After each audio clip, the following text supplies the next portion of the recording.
So you learned the basics of HTML in the last section, and so now it's time to learn the basics of the second language of the web, and that is CSS. Now, CSS is essentially all about styling the content that we write in HTML.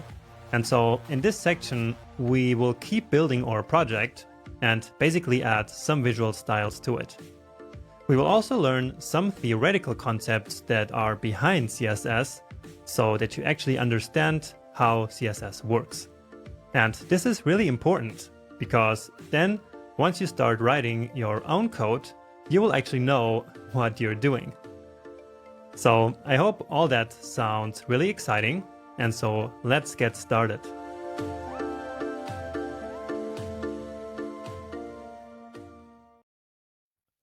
Welcome to the first lecture about CSS.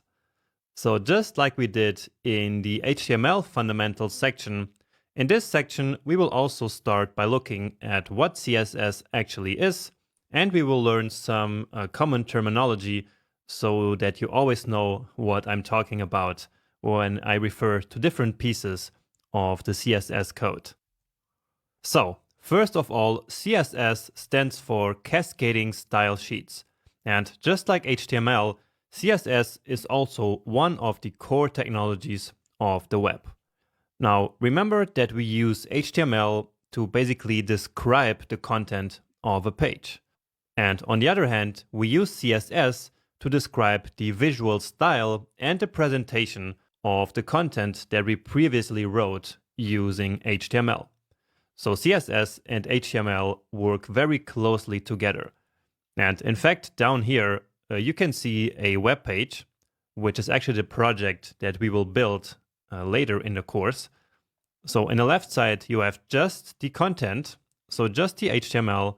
And then on the right side, you have the exact same HTML code, but with a lot of CSS. And so that CSS describes the visual style and also the layout, basically, of that whole content. Now, as you already know, HTML consists of a bunch of different elements that we can use to describe the content. And so, again, CSS is similar to that, because CSS consists of countless properties that we developers can then use to format the content. And these properties allow us to format different things about the font, the text, the general spacing, the layout of the page, and so on and so forth. There is really lots of different properties, and of course you don't need to know all of them by heart. There's just no need for that. The way that you learn these properties is that you use the most important ones over and over again, and at one point it will then become very intuitive. Okay, so this is what CSS is all about. So let's now take a look at an actual piece of CSS code. So this is what a typical small piece of CSS might look like. And it always starts with a selector. So for example, if we want to style all the H1 elements on the page, we need to select it in CSS, and then we can apply some styles to it. And so each of these styles, we can call it a declaration. So for example, here we set the font size to 20 pixels. And so that font size is called the property, and the 20 pixels is the value that we declare for that font size property. And so property and value together is a declaration. And we can also more casually call that a style. Then all of these declarations or styles together make up the declaration block. So we have these curly braces after the selector, and so inside of the declaration block go all the different declarations, so all our styles. And all this together, so basically the selector plus the declaration block, is what we call a CSS rule. And so what this means is that in the end, our CSS code will be a lot of different CSS rules, one after another, where we select all of our elements and style them in any way that we want. Okay, and so that is exactly what we will start doing in the next video. So let's go there right now. There are three places where we can write CSS, and we call them inline CSS, internal CSS, and external CSS. And so let's now learn about these three different types of CSS and also which one is the best. And in this section and also the next one, we will actually keep working on this same project that we started building in the last section. So the section about the introduction to HTML. And remember that this is how we left the project after that last section. And now by the end of this first CSS section, it will look like this. So that's completely different, right? So we have a lot of colors here. We have this color border at the top. The font is also completely different. So the text color also changed. And yeah, here we have some nice background colors. We even have this button here floating here on the right side. And so, yeah, a lot of visual styles are going to be applied through the page throughout this section. And you will learn a lot of CSS by building this project. Okay. Now, I like to keep one folder for each of these sections. And so I will now go to my desktop and create a brand new project folder for this section. So what I'm going to do is this time I will not go into this folder, which is the code that we downloaded from GitHub. But instead, what I will do is to simply copy this project from the last section. Okay. And then I will call it 03 and CSS fundamentals. And so the starting point for this section is the final code of the last section. So I hope that makes sense. But if you feel like just working in the same folder, that is of course absolutely no problem. So you can just keep writing code exactly in the same documents that we have been working on in the last section. I'm just doing it like this so that in the end I can give you all the code organized nicely. Okay. So I will now close this window here, and we can right click, for example, here on VS Code and say new window, and then open the folder from here. So on the desktop, it is this that I just created.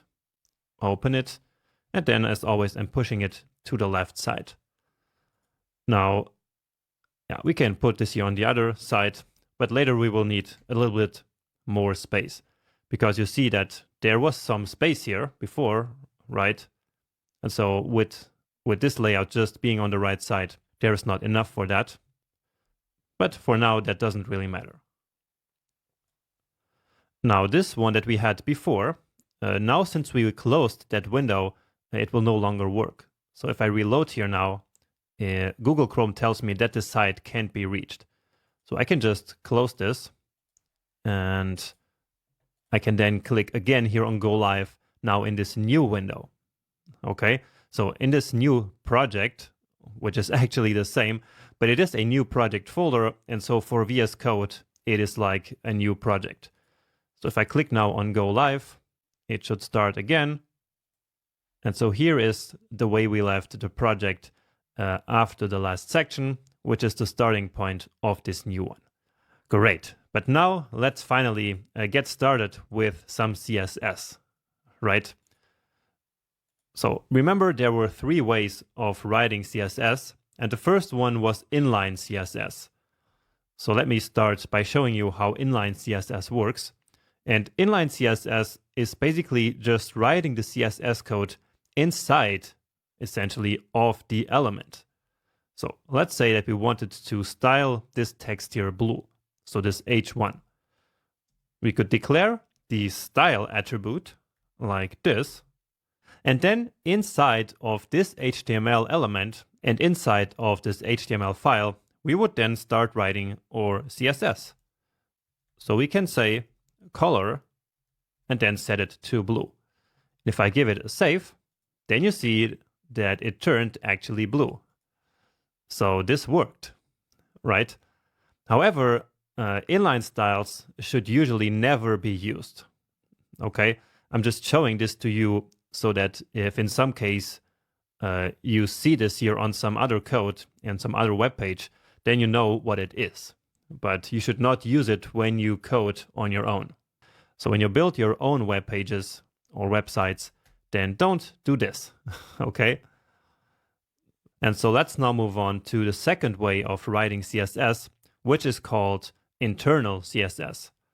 So with internal CSS, we come here to the head, and then we declare a style element. So style, and then we can write our CSS right here into this style element. So basically this entire page is HTML, but everything that is inside this style element that needs to be inside of the head will be CSS. And so now let's write something very similar to what we wrote by the end of the last video. So remember that we always need to start with a selector, because in this case we are not going to write the code directly on the H1 element. And so our CSS needs a way of knowing what element we actually want to style, right? So we can select it like this, and then we start our declaration block. And again, that is what we talked about by the end of the last lecture. And so now here we can write a style. So a declaration, which is just a property, in this case the color property, and then we specify the blue value for it. And if we now save it and reload, then you see that once again the code turned blue here. So this entire text just became blue. Great. So this is already a huge step forward, because now we decoupled the style, which is all of this here, from the actual HTML element. So before, as we had the style here, then the CSS and the HTML were kind of entangled. And that is never a good thing in programming. And so we want to keep these things in separate places. We also call it the separation of concerns. And so now we have our style here, so everything up in the head, and the elements down here separated.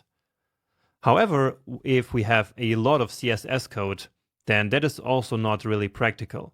So imagine we have like 500 lines of CSS code, and that is actually not uncommon. And so in that case, that would bloat our HTML file, and it would be very hard to navigate it. And so therefore, we can separate things even more by putting all of our CSS code into a special CSS file. So let's do that.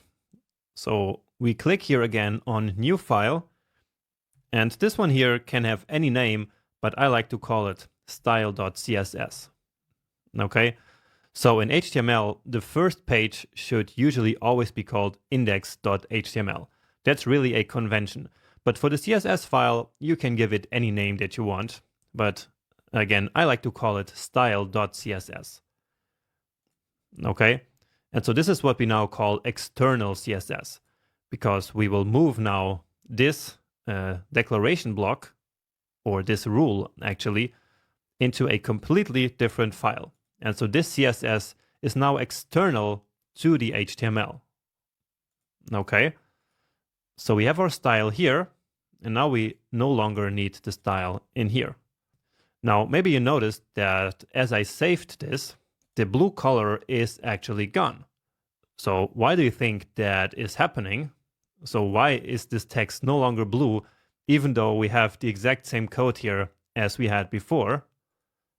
Well, the reason is that HTML right now has no way of knowing that we actually do have a CSS file. Or in other words, the HTML file and the CSS file do not automatically get linked. So what we need to do is to tell our HTML file that there is a CSS file that we want to use to style the HTML. So we need to link them together, basically. And we do that once again here in the HTML head, because that is exactly where all the information about the page goes. And for that, we use the link element. So that's yet another new element. And the link element is actually quite confusing for beginners, because many people, when they start out, might think that the link element is actually to create hyperlinks like here. But that is, of course, not the case. So as you know already, to create hyperlinks, we use the anchor tag, so not the link tag. So the link element really only has the only purpose of connecting the HTML to a CSS file. So here we specify href once again. And then here we need the path to the CSS file. And so in that case, this is just style.css. Then here it is also good to specify the rel property and tell the HTML ahead of time that this is a style sheet. And now when I save this again, watch what happens. And nice, our text here is blue again. And so now we successfully connected our CSS file right here to our HTML file. So this is now external CSS, and it is what we will use throughout the rest of the course. And it's also what I advise you to do for whenever you build your own web pages. However, internal CSS also sometimes has its place, especially when you just want to build something small and fast and want to do everything in the same file. Then it is perfectly acceptable to create internal CSS using the style element, remember? So just like this. But inline CSS, which is what I showed you in the very beginning, so adding the style right here using the style attribute, that is usually not a good practice. And so it's not a good idea to do that. All right. And with this now in place, we are ready to start learning our very first couple of CSS properties for styling text. And so that is going to be the subject of our next lecture. In this lecture, we will learn about 6 properties to style text with CSS. And let's just quickly recap what we did in the last lecture. So we are writing external CSS in this CSS file, and the CSS file is always composed of multiple CSS rules. So right now we only have one CSS rule, but of course we will now start adding more of them. Now a CSS rule always starts with a selector. So in this case, we are selecting the h1 element. But if there were more h1 elements, then the selector would actually select all of them.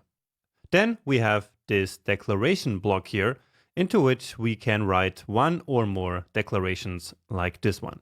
And each declaration has this property name, so in this case the color, and then the value that we specify for that property, which in this case is this keyword of blue. Okay, and so now we will start adding some more properties here. And the first one that I want to use is the font size.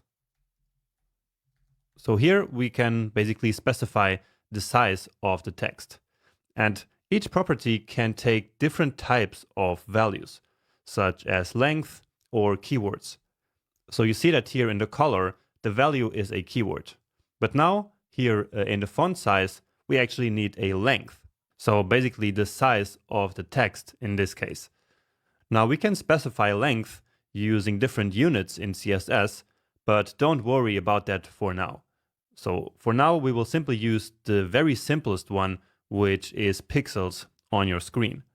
So we can specify the font size, for example, to 26 pixels, then add a semicolon here.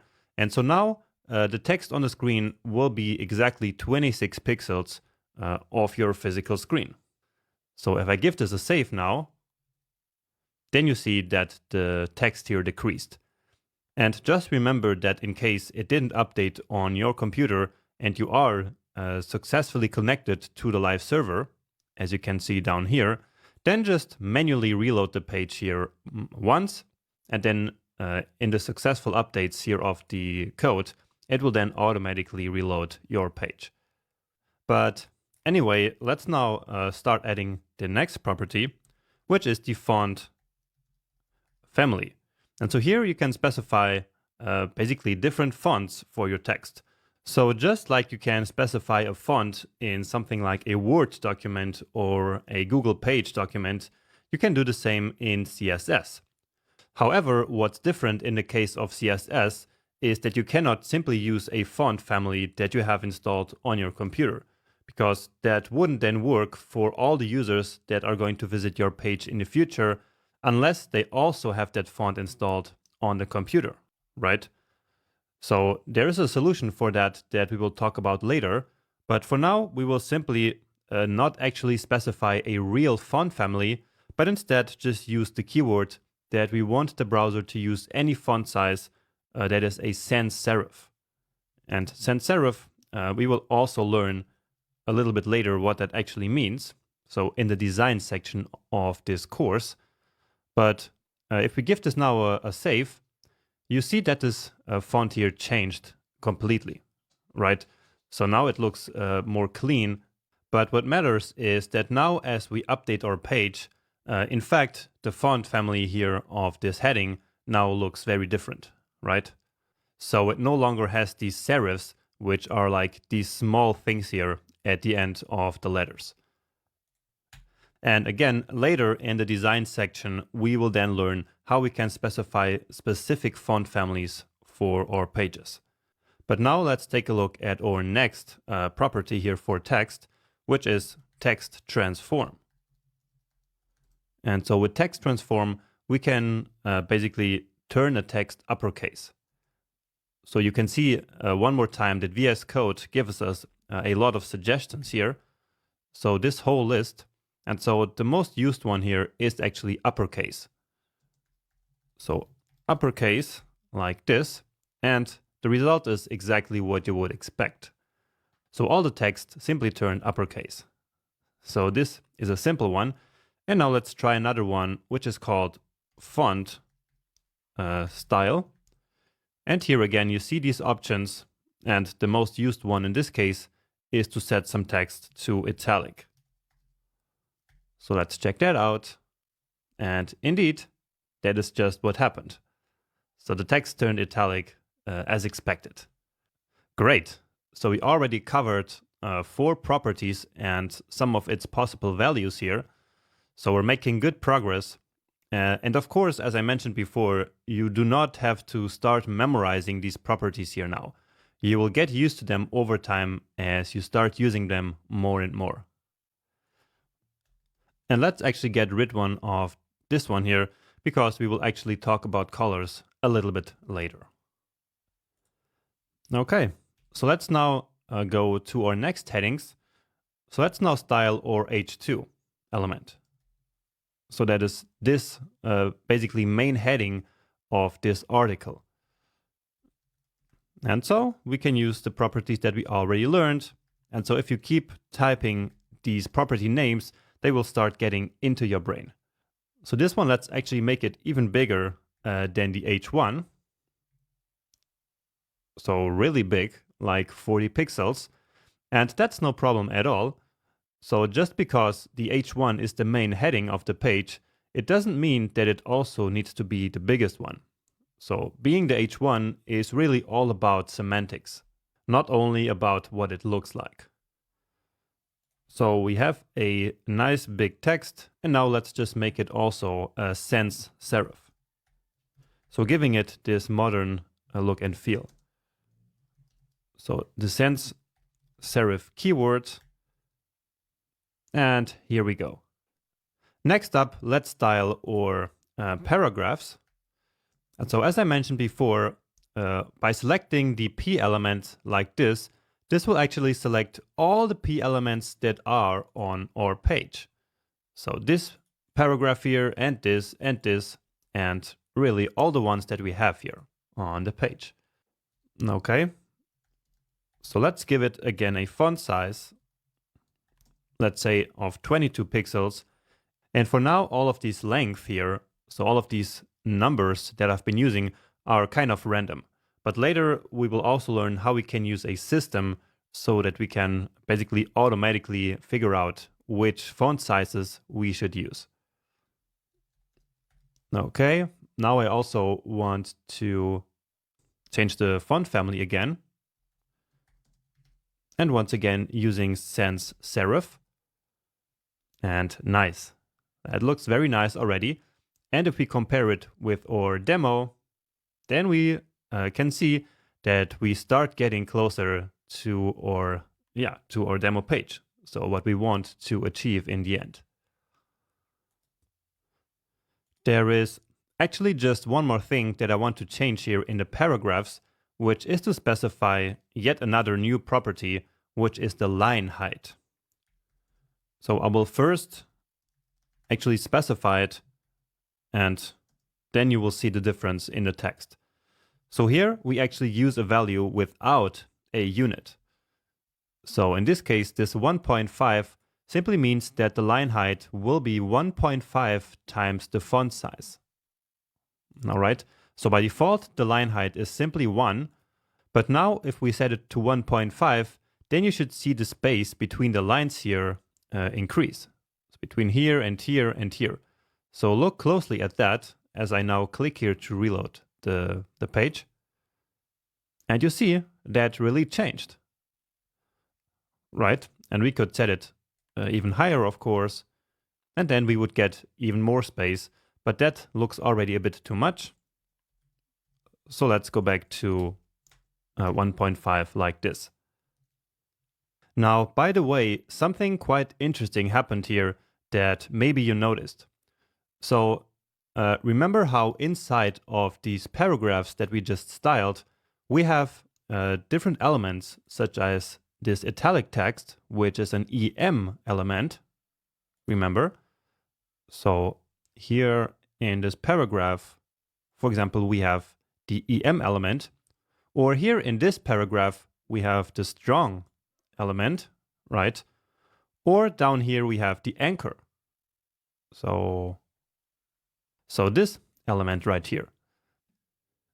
And as you can see, these elements here on the page, so for example, this anchor here somehow got the same font size and the same font family as the P element, even though we did not specify these styles for the link anywhere.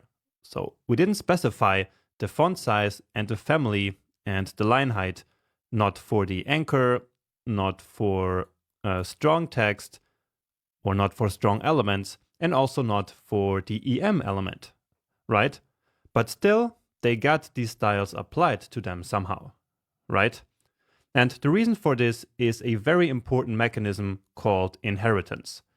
Now, this is a little bit complex to understand, and so we will have a whole lecture on inheritance a little bit later. But still, I wanted to already show you this effect in action here at this point. But anyway, let's now keep styling or reminding elements.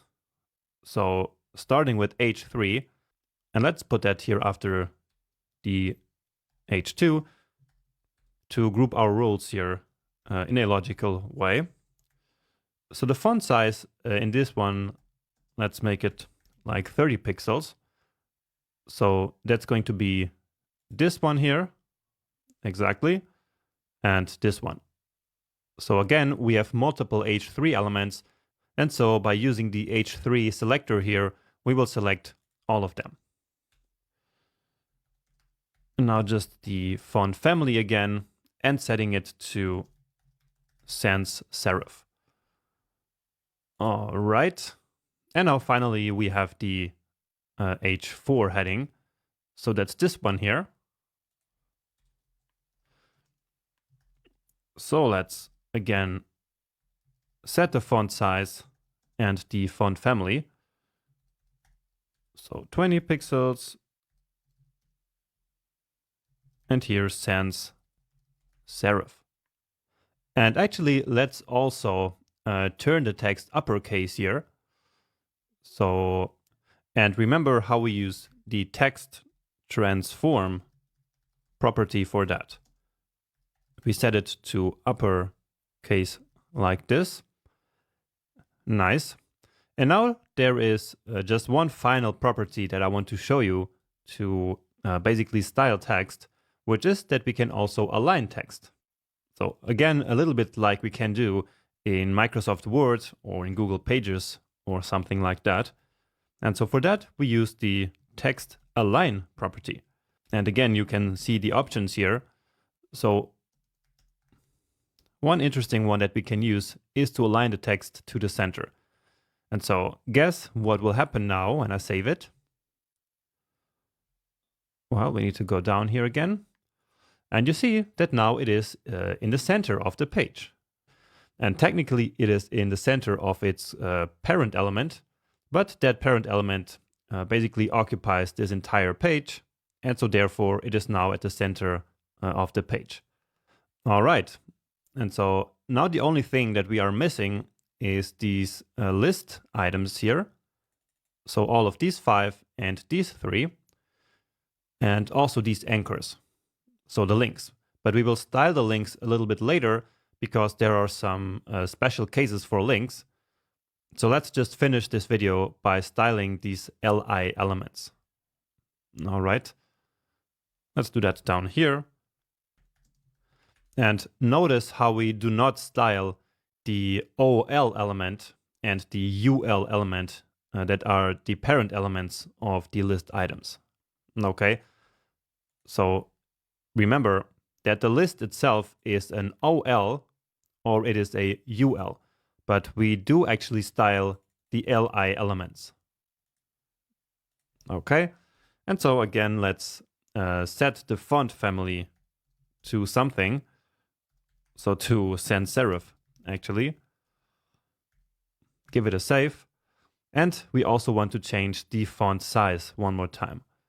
So by default, we get this font size that we see here, which is usually 16 pixels by default. Okay, so that's an important thing that we also need to know a little bit later. So take note of that. But of course, we want to make it a little bit bigger. So we have our paragraphs at 22 pixels. So let's actually make this a little bit smaller. So let's say at 20 pixels. And that's it. Beautiful. So we finished the basic styling of our text of our page, and we learned about 6 new CSS properties along the way. So take some time to review what we just did, and then let's move on to the next lecture where we will learn a little bit more about selectors. Let's now make the CSS code that we just wrote a little bit better by combining some of the selectors. So you might have noticed that we applied the exact same font family to all of our elements here, right? So all these 6 CSS rules that we have here, all of them have font style, or actually have font family set to sans serif, right? And you see that VS Code actually highlights these occurrences here in all of the rules. So doing that is a little bit repetitive, right? And it's also not a good practice, because let's say that all of a sudden we wanted to change the font family to something else. Then we would have to go through all of these different rules and set the font family then to something else there. So instead, what we can do is to create a list of selectors in order to select multiple elements and then apply this font family to that list, essentially. So let me show you how we can do that. And let's do it first here, actually. So what we want to do is to select the H1 element and the H2 element and the H3 element. And so as you see, the way we write that is by using these commas. Okay. So again, here we are going to select the H1 elements and the H2 elements and the H3 elements and the H4 elements and the P's and also all the LI elements. Okay. And now we can grab this text here and cut it and paste it here. And now we can remove it from all of these other selectors. All right. And if I give it a save now, the page should basically look exactly the same. And it does. Okay, now prettier formatted or CSS code here like this. So having one element for each line. And so this is a bit easier to read. And so now if we wanted to change the font family, let's say to serif, which is actually the default. So if I save this now, then you see that all of the elements changed at once, right? So all of them now have the serif text. Then of course, if we set it back here, then all of them will change, right? So now we have serif text everywhere. Well, actually, except for in the footer. So that's something that we need to fix. And to make it easier here, let's actually simply wrap this text here inside a paragraph. So let's come here to our HTML.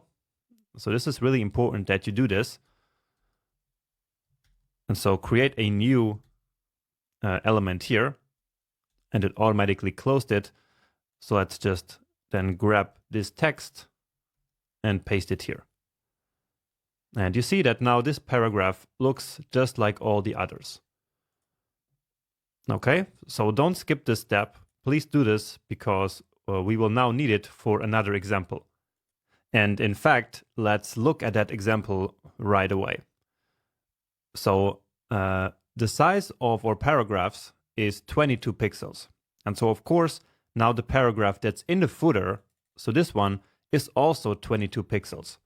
However, the text that's in the footer is usually a lot smaller than the rest of the text, because this is just some secondary information that is not really important. And so therefore, we should actually make this text in this paragraph here smaller than the text in the other paragraphs. And one way in which we can do this is to combine selectors in another way. So just to recap, here we combined these 6 selectors into one list. So we say that the selector here is now a list selector. So this here is still one selector, but it is a list selector. Okay, so this is one way of combining selectors, but now I will give you another way of combining selectors. And the goal of that is, as we just discussed, to decrease the font size in here. So we will now use the so-called descendant selector, which is to write something like this. So we select the footer element, then a space, and then the P selector. And so what this will do is it will select all the P elements that are inside of footer elements. And so that's why this is called the descendant selector, because the P element is a child element of the footer in our HTML. And so therefore, this selector here will then select all of these paragraphs that are children of footer elements. And so if we now set the font size here to something smaller, let's say 16 pixels, then you see that all the other P's, they are still normal, but in fact, this paragraph that is inside the footer is now only 16 pixels small. And hopefully you can see how useful the descendant selector like this here is. So actually use this all the time. However, in this case, this actually isn't very robust because like this, the selector basically reflects the HTML structure, which can lead to problems. And to show that to you, let's write another descendant selector. So in this case, let's say that we want to select this paragraph here that's inside of the header.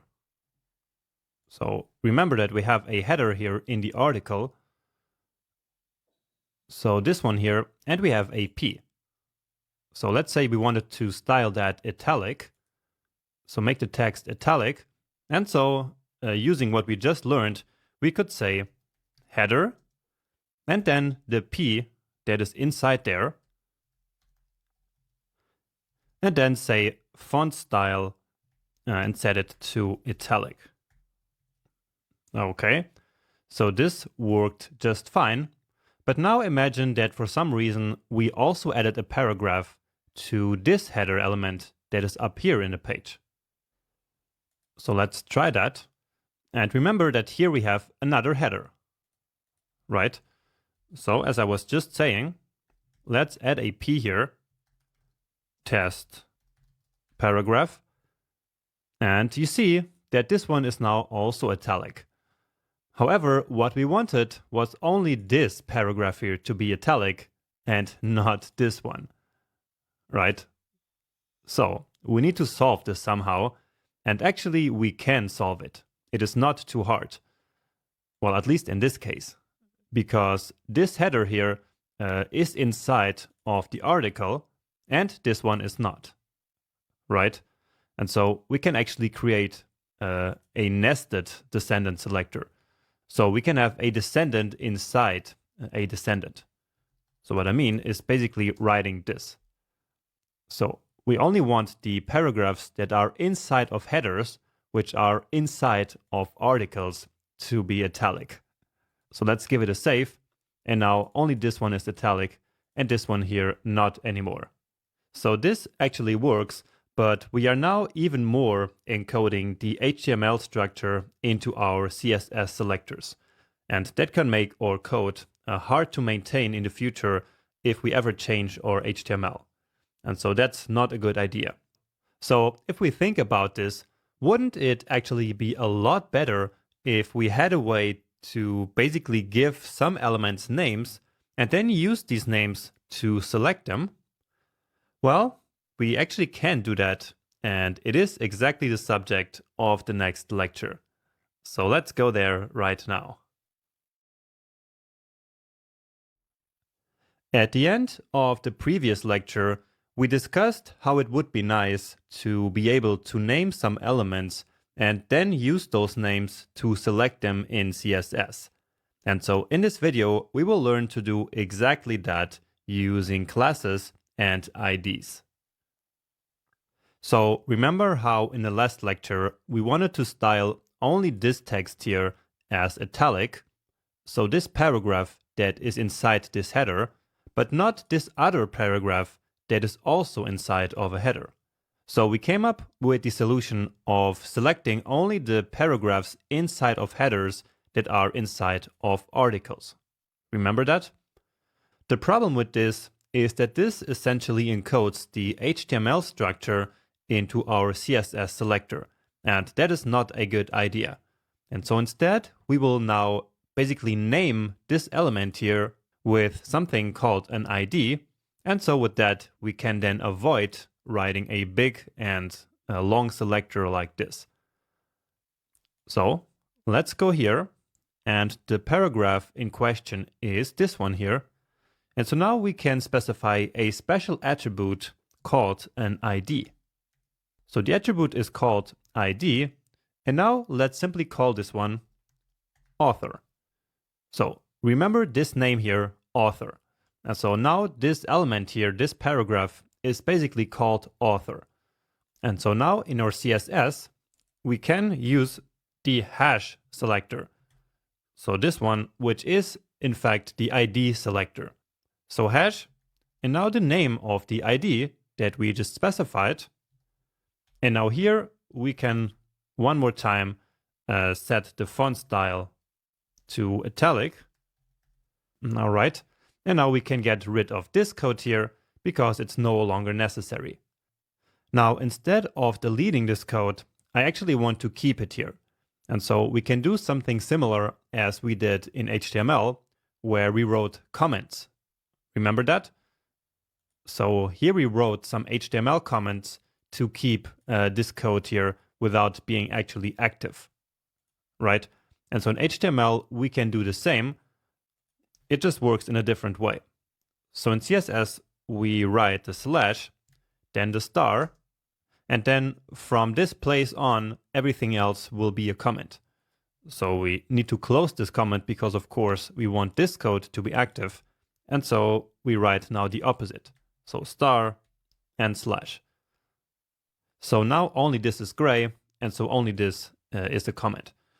So if I save this now, then you see that in fact, only this text, so only this paragraph is italic and not this one. Let's actually add another style here, so another declaration, and let's set the font size to 18 pixels. So make it a bit smaller, because remember how the other paragraphs are 22 pixels big. And indeed, this one here got smaller, and all the other paragraphs, including of course this one here, stayed the same. Now let's do something similar to the copyright text here. So this one, and with that we will then replace this CSS rule right here. So we can again comment it out the way I just did it, but let me actually show you a nice VS Code trick. So in order to comment a code that you previously selected like this, all you have to do is to hit Command or Control/. So I will do that now. And so you see that it automatically added these comments here, right? And if I then hit Command or Control on Windows +/ again, then it turns the comment back off. So I can go back and forth between these two modes. So if we reload this now, of course, it will be back to 22 pixels. And so let's go to our HTML and give this one a name. So a name using the ID attribute. So ID, let's say copyright. Let's then select this text, copy it, and just paste it here. And remember, we use the ID selector like this, plus the name that we just specified. And let's go back to a font size of 16 pixels. And here it is. So it worked once again. Now, besides the ID, there's actually another way of giving elements names, which is by using the class instead of an ID. So we specified the ID attribute here to give this element a name, but we could also have used the class attribute. Now, the big difference between IDs and classes is that we are not allowed to repeat ID names. Or in other words, we can only use each ID name only once. So it would not be allowed to now add an ID of copyright to something else. So I could not, for example, now go here and add the ID of copyright. So this would actually be invalid HTML. So we are not allowed to do that. And so if we need to reuse a name multiple times, then we need to use classes for that. Okay, so let me show you an example of using classes. And so what I want to do now is to style these authors here of these 3 related posts in a different way. So basically that's this P element here, and this one, and this one. And so again, I can now not use the ID of, say, related author. So instead, I need to use the class attribute, and let's call it related-author. So in CSS, it is a convention that if we have a class or an ID name with multiple words, we separate these words by dashes like this. You could also use underscores, for example, so that's also valid, but it's just a convention in CSS to always use dashes like this. Okay. So anyway, let's now grab this here and paste it to all these paragraphs. So related author 3 times. And so now let's go to our CSS and style all the elements that have this class. So for the IDs, we used the hash to select them, and for classes, we use the dot. So this is the class selector. Okay, so related author, and let's say that here we want the font size to be 18 pixels, let's say. And let's also specify a new text property that we didn't learn before, which is the font weight. So this one we can use to make text bold, for example. So as you saw maybe here, there are multiple options. We can use some numbers, but we will use that later. For now, let's just use a keyword, which is bold. So let's save it to see the results. And indeed, now only these 3 paragraphs are different. So they are bold and they are smaller than all the other paragraphs. So of course, in the HTML, they are still paragraphs, but now they got these additional styles here, right? Now, maybe you are wondering something here now, which is that we are now in fact selecting these paragraphs multiple times, right? So we are selecting this paragraph here, in fact, right?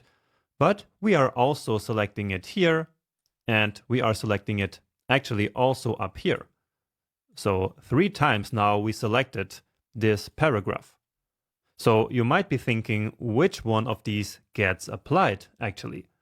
So isn't this like some kind of conflict? Well, the short answer is that actually all of these selectors do apply. So all of these 3 rules of the 3 selectors do in fact apply. But I will explain more about how all of this works and why it works this way in an extra video, because this is something really important that you will need to understand in order to master CSS. And so this topic deserves a special lecture on itself, which will be a bit later in this section. But now, moving forward here, let me now actually give you a small challenge. So what I want to do is to remove the bullet points of only this list here. So remember that we created a list for this, and so of course this one has bullet points right now. So I want you to select only this list here, only this element, and remove its bullet points. Now we never removed any bullet points, so let me show you how it works. And for that I will now in fact select all the unordered lists. So here we use the property list style and set it to the keyword of none. Okay. So the bullet points disappeared from this one, but also from this one. And so, as I said, I want you to now select only this element here and then remove the bullet points in there. And I want you to do this by using a class called related. Okay. So let me comment this one here. And so, yeah, create a class on this element, on this list here, and then remove the bullet points from this one.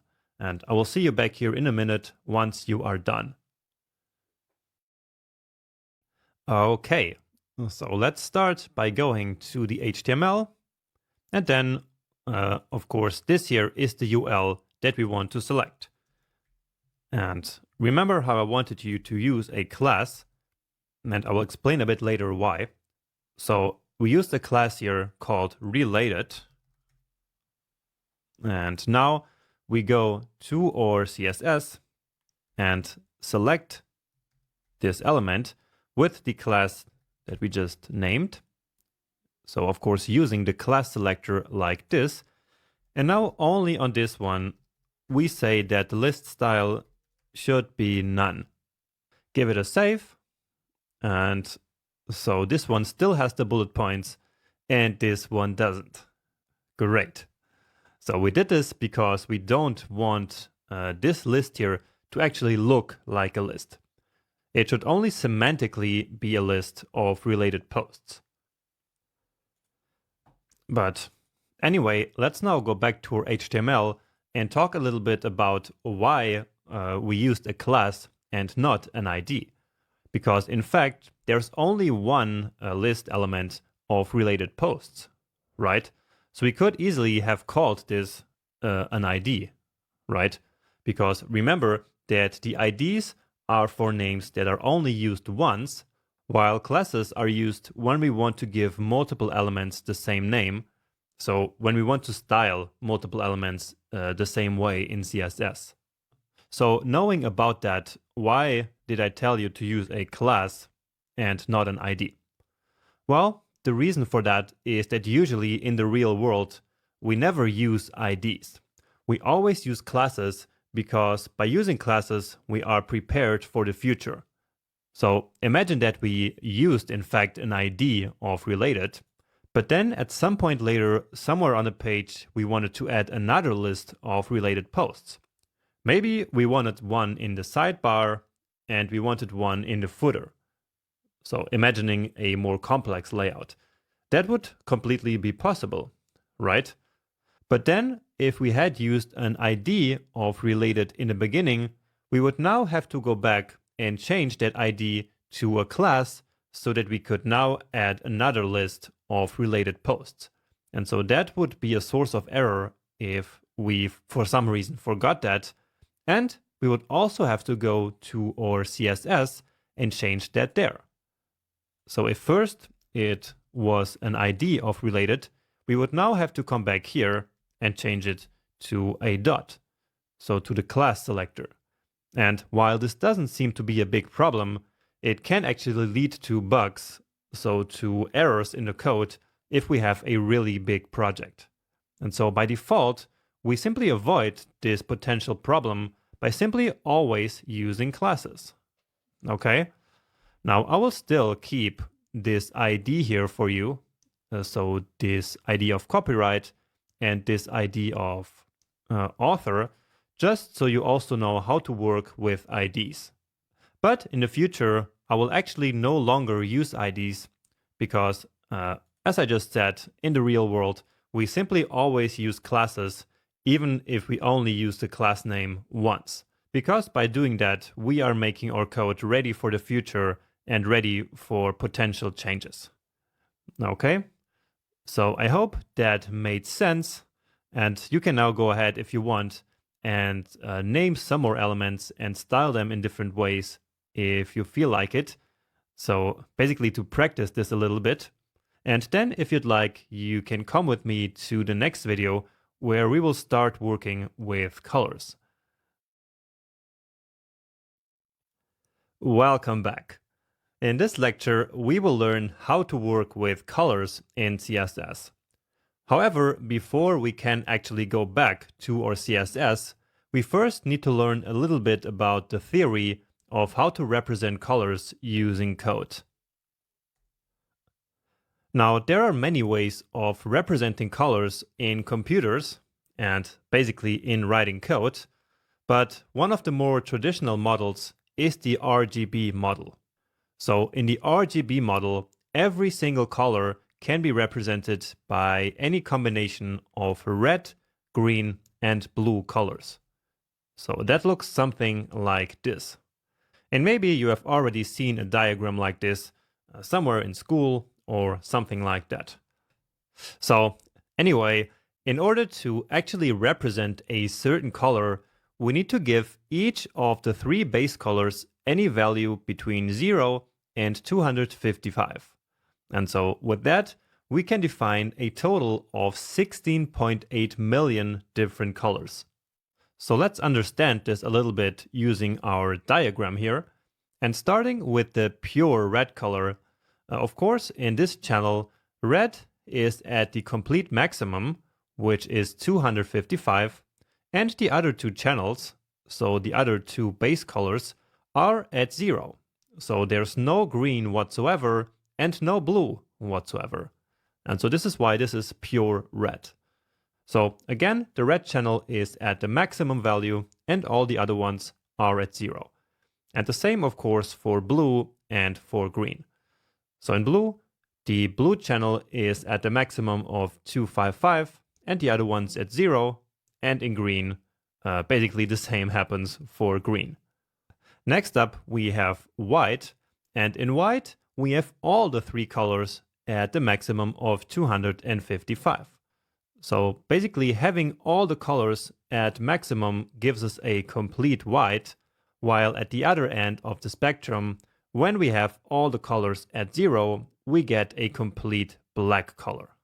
Finally, the other three colors that we have here are a mix of the other two colors that they are made of. So you see that this magenta here is red and blue at the maximum and no green at all. Then we have this, I think is called cyan or cyan color, which has red at 0 and G and B at its maximum. And finally, yellow has blue at 0 and the other two at 255. Great. So I hope that this makes sense. And now that we have a very basic understanding of how the RGB model works, let's actually see how we can represent or how we can define colors in CSS. So in CSS, we have two ways of writing colors using the RGB model. And those are the RGB notation and the hexadecimal notation. So by using the RGB notation, all we do is to use this RGB function in CSS, and then we simply specify the values for each of the three color channels, red, green, and blue. So for example, if we set green and blue to the maximum values, then we get this cyan color, just as we saw in the last slide. Another example, which is a lot more real world, is this orange color right here. So here the numbers for each channel look a little bit more random. And so this is how we get a real looking color using CSS and using the RGB notation. Then besides the normal RGB function, there is also RGB with transparency. And transparency is also called alpha. And so that's why this function is called RGBA. So here we can specify a fourth value, which in this case is this 0.3, and this will then give this color a transparency, as we can see here.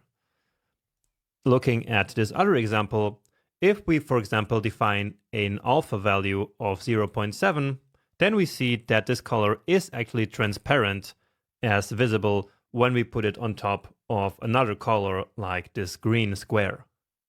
Now, of course, we don't have to manually come up with these numbers for these colors, okay?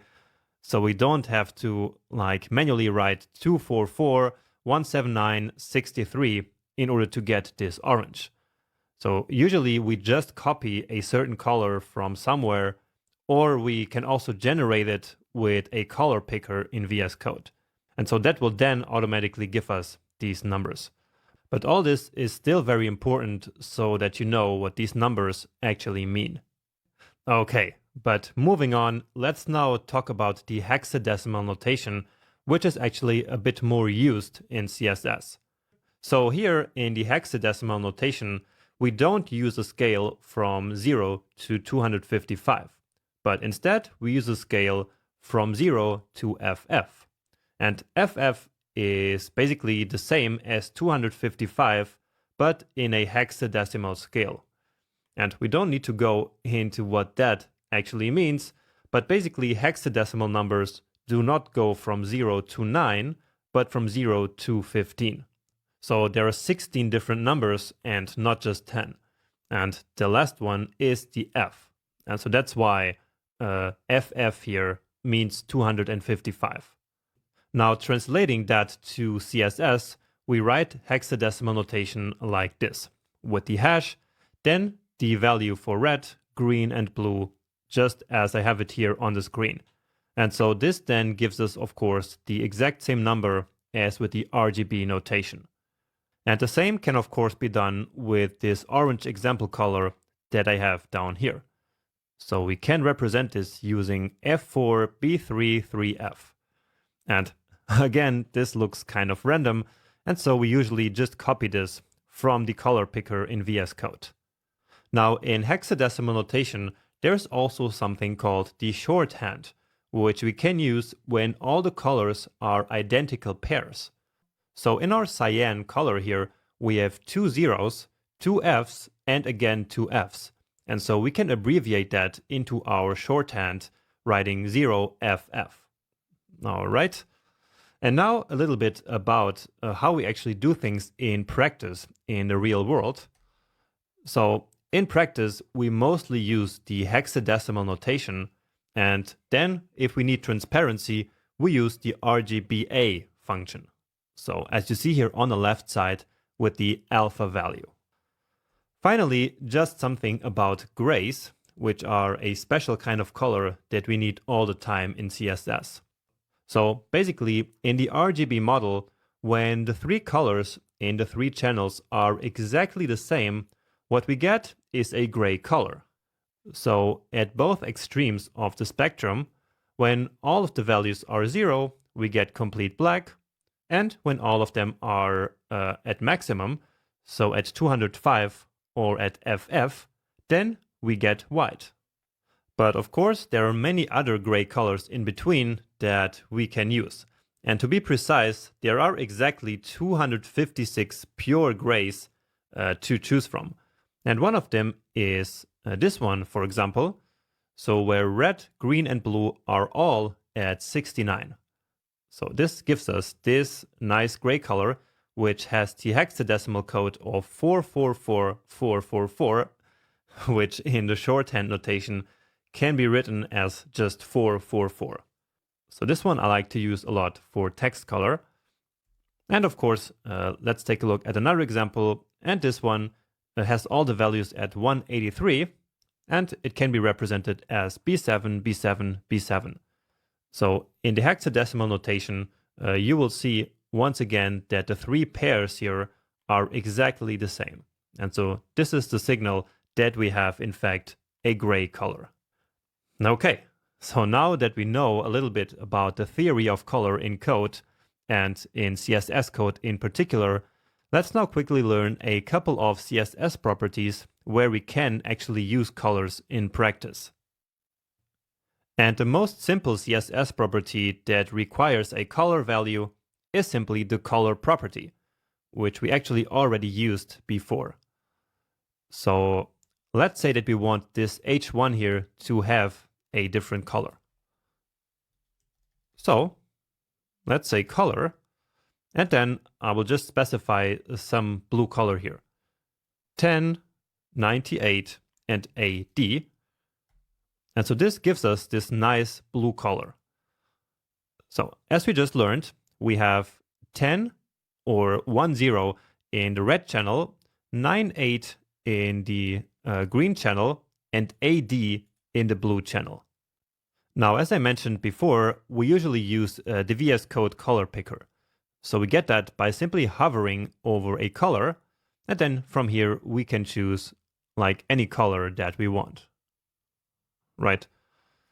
So we can change the color here to something else. So this shade of gray, and then in there we can basically define how dark that gray should be. Also, if we click here at the top, so in this value here, that will change the notation. So now we have this HSL, which we actually didn't talk about. But then if we click again, we got the RGB. And so this is exactly the same color as before, but using the RGB function, right? So let me save it. And now you see that we have this green color. So if we hover it again, we get back to the color picker. And now this one here is actually the slider for the alpha value. So if we start dragging it down, then you see that automatically it gets changed to RGBA. Okay. And then here we can, as I mentioned, define the alpha value. So it actually already got saved. And you see that now the color is kind of transparent, right? And if we push it even down close to 0, then now it's almost completely faded out. All right. So this is how we work with the color picker. But now let's actually go back to the color that we had. So 1098 AD. All right. Actually, another nice trick that I wanted to show you. So if you just want the color picker, you can just specify any color first. For example, white by using FFF, and then you just hover the color, and then you get to the color picker.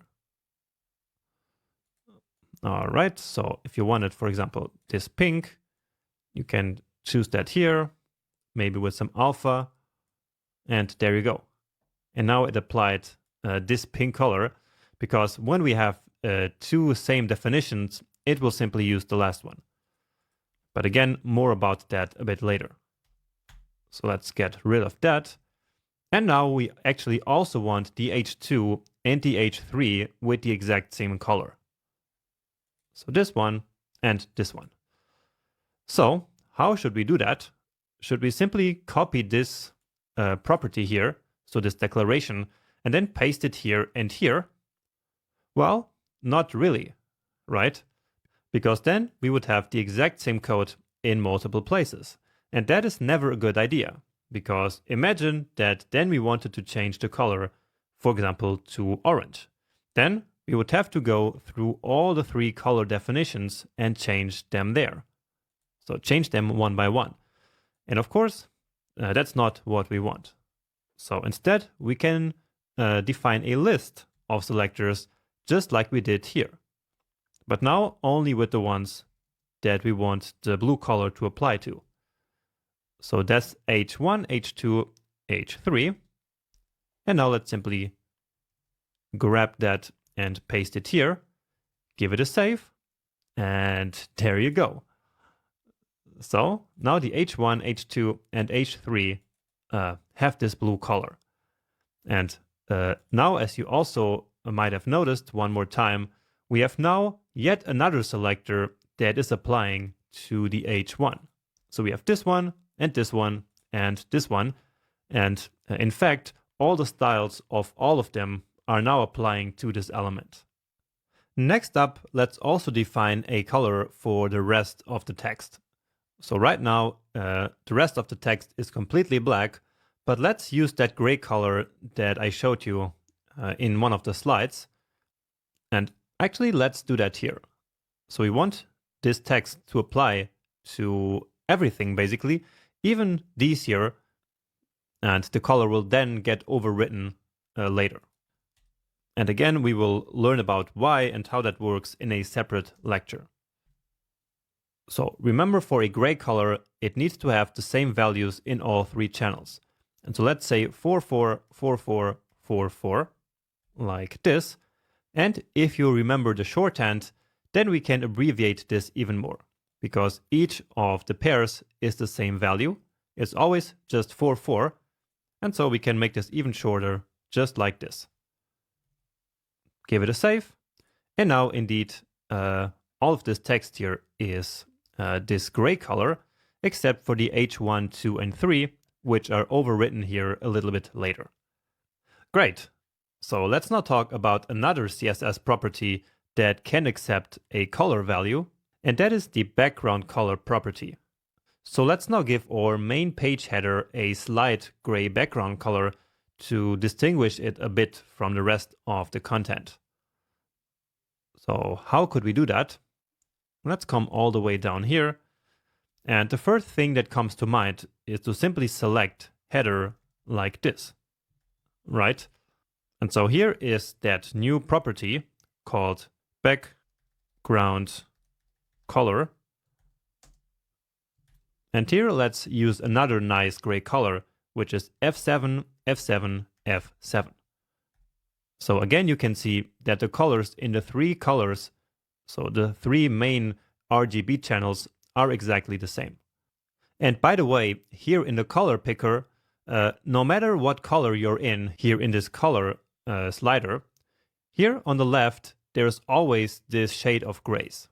So if you start here from the top, you see the white that I showed you in the slide, and at the very top, you get then to black. Okay, so you can always get a gray color if you move the slider here at the very extreme of this left side here. But now let's go to F7, F7, which is a color which is nice to memorize and nice to use. So a very subtle gray. Maybe you cannot even see it here, but hopefully you will see it on your screen. Now the problem here is that not only our page header got the gray color, but also this other header. So maybe you could see that coming. And so the solution to that is to give this header a name and then style only this header. Now there's only this one header that we want to style, and so we could use an ID here, but given what I explained in the last lecture, let's not do that, and let's simply use a class. Let's call it main header. Let me copy it and replace this header with the main header class. And indeed, now only this one here got this gray color. Let's just get rid of this test. And here we go. Nice. And if you can't really see this background color, then just use your color picker to just use some other shade of gray. All right. And this video is already running quite long, but let's still talk about another property here, which is about borders. So what I want to do next is to add some border to these related posts here.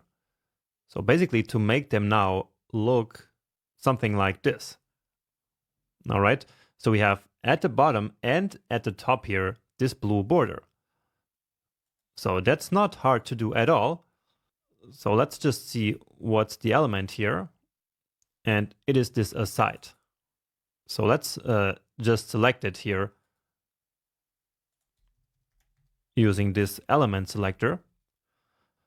So element selector is basically when we simply use the name of the element to select it. Okay, so this here is the class selector with the dot. This is the ID selector with the hash. And when we simply use the name of the element, we call that the element selector. Now let's start by actually giving it the same background color. So background color, and then we use the one that we used before. And VS Code is actually very helpful here because it scans the CSS document for the files that we're already using so that we can very easily use the same ones. And then here, let's now talk about the border. So border, and now this property is actually a special property because it accepts multiple values.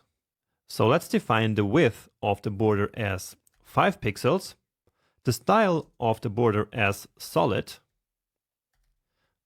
and then the color of the border as that color that we already used before.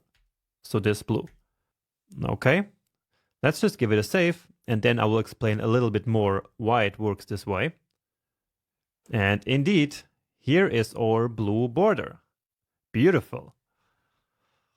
So going back here to this border property, this is actually a special kind of property. So it's called a shorthand property because we can just use one property for defining 3 different properties. So we could also individually style the border width, border style, and border color properties. But usually we do it all in one run and simply define everything at the same time. Now here you can define a lot of different keywords. For example, dotted is always a possibility. So this will look something like this. You can use dashed as well, which will look like this. But usually I never use those. I always go for solid. Okay. So this gives us the entire border around the entire element. However, we only want the border at the top and the bottom. And so instead of defining the border property like this, there are also special variants of this property. So we can also say border top. And so this, as you might expect, will only style the border at the top side of the element. So just like this. Okay, then let's select all of this and paste it here because we also want the border at the bottom. So easy enough, border bottom, give it a save, and here we go. And just for the sake of completeness, we can also say border left and border right. And so then we will be back to square one where we have the borders on all the 4 sides.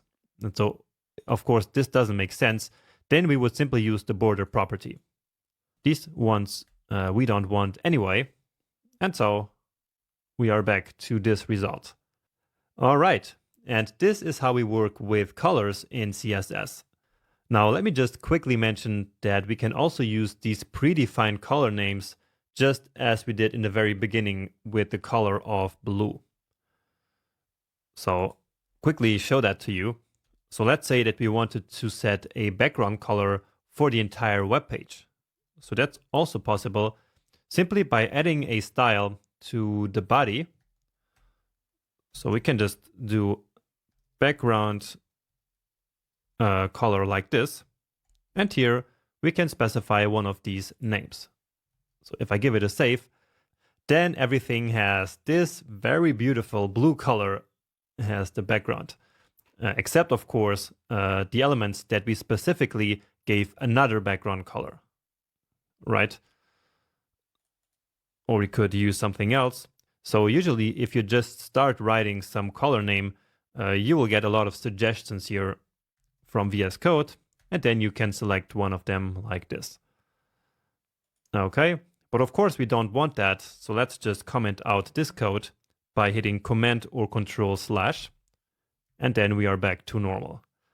Okay, and now just to consolidate this knowledge a little bit, I suggest you to experiment with these 3 properties that we just learned.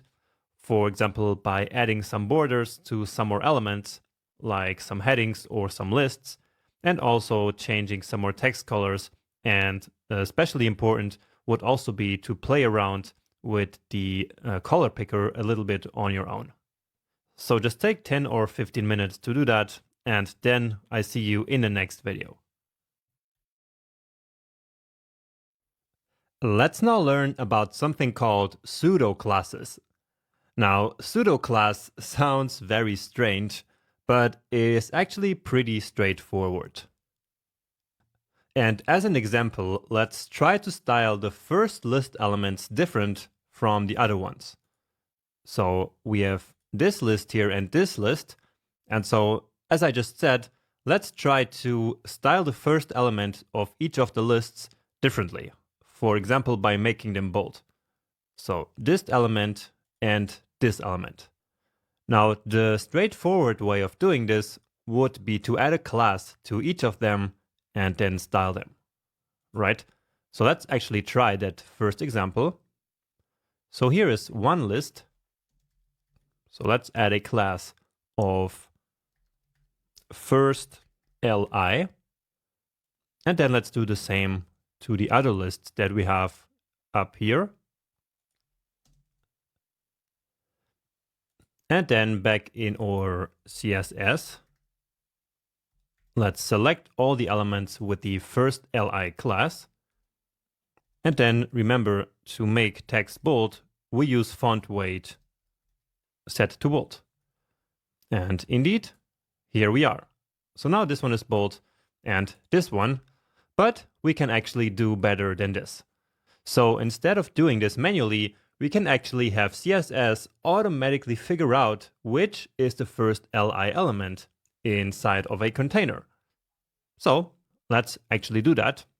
And I will still keep the classes in the HTML just so we keep it as a reference.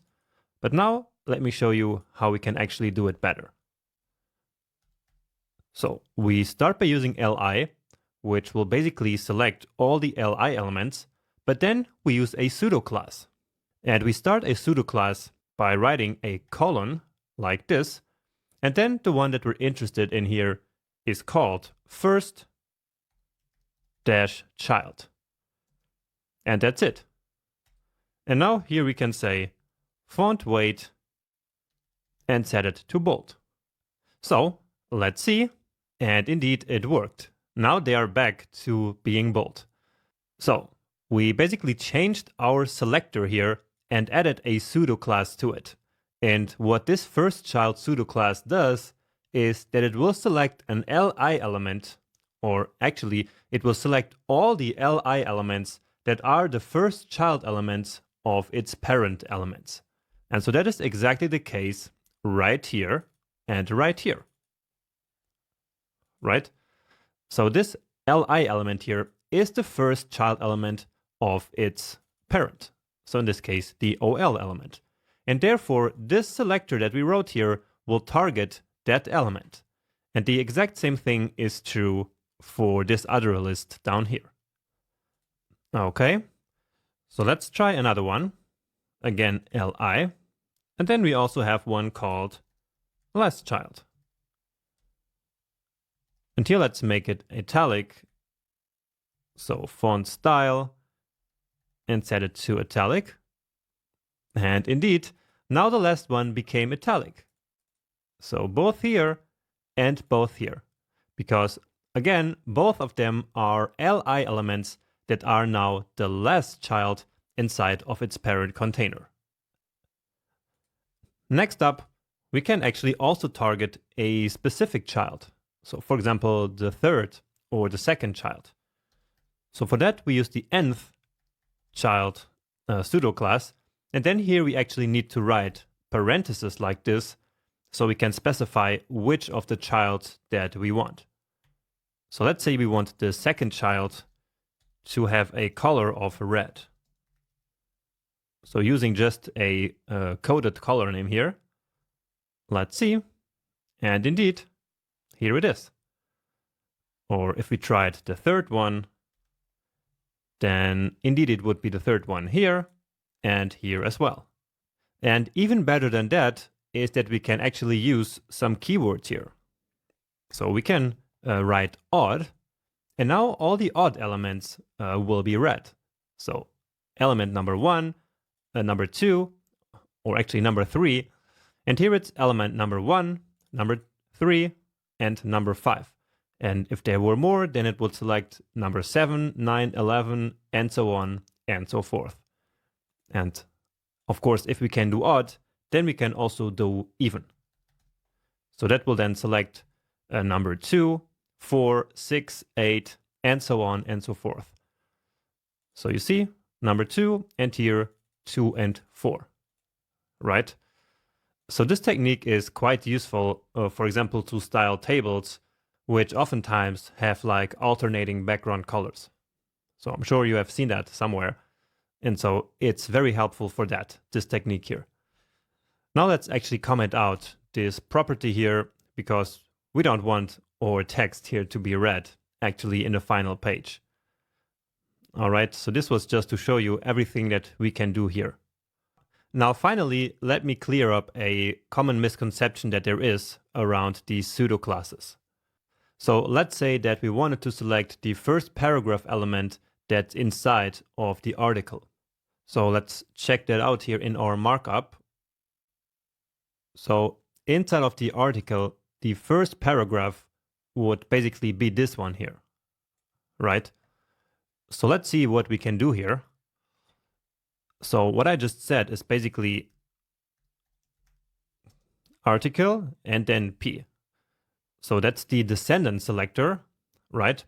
So selecting a paragraph that's inside of the article, and now selecting the very first of that. So first child.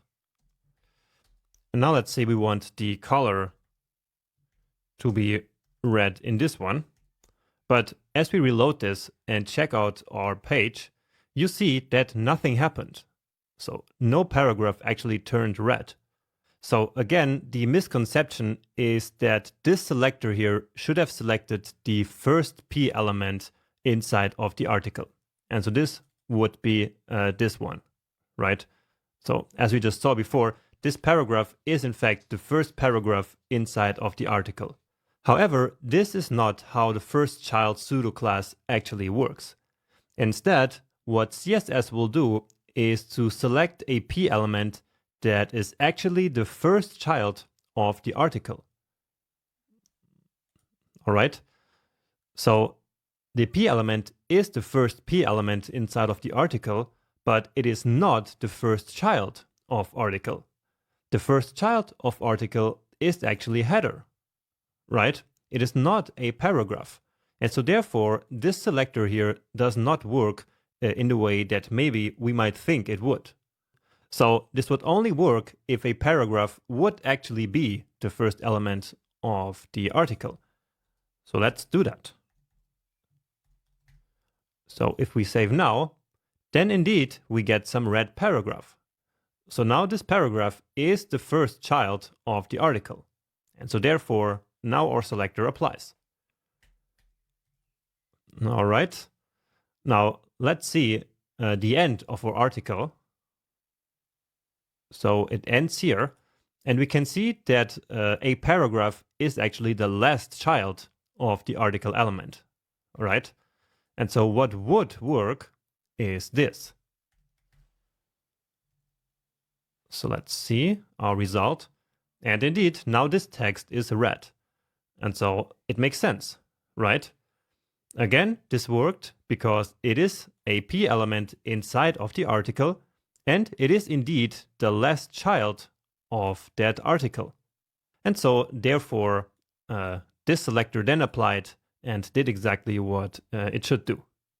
So basically what this means is that when we mix multiple elements inside of a parent element, then these pseudoclasses don't work really well. They are, however, perfect for situations like this one, where all the child elements are the same.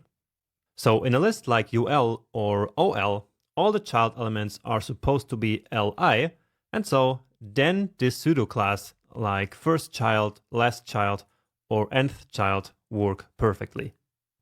Alright, and this is how you work with these pseudoclasses. Now, the pseudoclasses that we just learned about are all about matching the existing HTML structure. However, there are also other types of pseudoclasses, and so let's use some of them in the next video to finally style our hyperlinks. Alright, in this lecture we will learn how to style hyperlinks using pseudoclasses. But let's start by quickly fixing this red text here that we don't want. And actually what I will do here is to put this back to firstchild, which remember doesn't work, and then I will place a comment here using command or control slash, and then I will simply write that this is that misconception that we talked about in the last video. So this won't work. Okay, and so with this we are starting to document our code just a little bit. And so now I will actually add another comment here to say that here we will now be styling links or hyperlinks. Now we could think that this is how we style links. So we just write the A, so selecting all the anchor elements on the page, and then we could, for example, style their color. And let's say that we wanted to go with this same blue color here. And then as we reload it, actually these links look already nice. So this one turned blue, and these ones down here, and probably also these ones. Yeah, right. However, doing simply this is actually not a good practice. So we shouldn't simply select the anchor and then style it. Instead, we should style a pseudoclass of the anchor, because that will then allow us to target different states. So the first one that we want to style is the link pseudoclass. So this will basically target all the anchor elements that have an href attribute. Because remember that we can actually specify anchors, so A elements, without the href attribute. And so they would then be targeted with the code that we had before, even though they are not really a link. But with this, so by specifying the link pseudoclass, this will then only target actual links. So if we reload, it still looks nice. Let me actually show that to you very quickly. So here, if we had the color of red, and if I then specified an A element somewhere here, a test A, so that's somewhere here. And so you see that this one is now actually red. And so that's coming from this style here, but not from this. And again, that's because this one only targets A element that do actually have an href attribute, which this one does not. So let's get rid of it, and also of this rule here. And yeah, so now you know that this is how it should be done. Let's actually keep looking at these links here. Now, another thing that's common to do when we style links is to get rid of the underline. So here is another CSS property to style text, which is text decoration, which we can set in this case to none. But there are a bunch of other values that I will show you in a second. But for now, we just want to get rid of the underline. And so in these situations, it's very common in multiple CSS properties to use the value of none. And indeed, now it's gone. And the same, of course, down here. Great. Next up, we have the visited pseudoclass. So many sites actually display links differently if they have been clicked before. And one good example of that is Google. And in CSS, that would be really easy to do. All we had to do was to select the anchors with the visited pseudoclass. So here we could then give them a different color, let's say like a light gray, something like this. Okay, but in practice, we never do that actually. So on normal pages, usually we always just give the visited links the same color as on the link pseudoclass. So let's just do that and call it a day. And these two rules are actually now very similar. And so usually we actually group them together. But now let's not do that and keep everything just nicely separated just for the purpose of learning here. Anyway, let's now go to our next pseudoclass for anchors, which is the most important one, I would say, and that is hover. So in the hover pseudoclass, we can define any styles that we want to be applied to the anchor as soon as the element is hovered by the mouse. So for example, let's say that in this situation, we wanted to change the color to something like orange-red, which is one of these color names that I actually like a little bit. And then let's say that we also wanted to change the font weight to bold. So kind of a bit of a crazy style here. And let's actually also bring back the underline. So text decoration. And this one is another one of these shorthand properties where we can define multiple values. So in this case, we can define the text decoration line, text decoration style, and text decoration color. We can say underline. Then we can define the style of the underline, which is very similar to the style of the border. So let's say dotted, for example. And then finally the color. So let's set it also to orange-red. And let's see what now happens as we hover this link. And it worked. So the color changed, the font weight also changed, and also the text decoration. Let's try another one, like wavy, which is also fun. And that looks like this. So again, a little bit of a crazy style. And if we want it to be a bit less crazy, we can actually omit the second one, and CSS will then automatically figure out that the second one here is now the color. And so this looks a little bit more normal, right? And so let's keep it like this. Finally, we can also specify a fourth pseudoclass. And this one is the active pseudoclass. And this is the state in which we are actually clicking. So when we do actually click on a link, then the active pseudoclass is added to the element, and we can then select that here like this. So just like we did with all these other four link states. So let's keep adding some crazy styles here, like setting the background color to black in those situations. And let's even make the font style italic. Okay, so that's it. And so the hover state looks the same, but now I'm going to click. And so this is what it looks like during the duration of the click.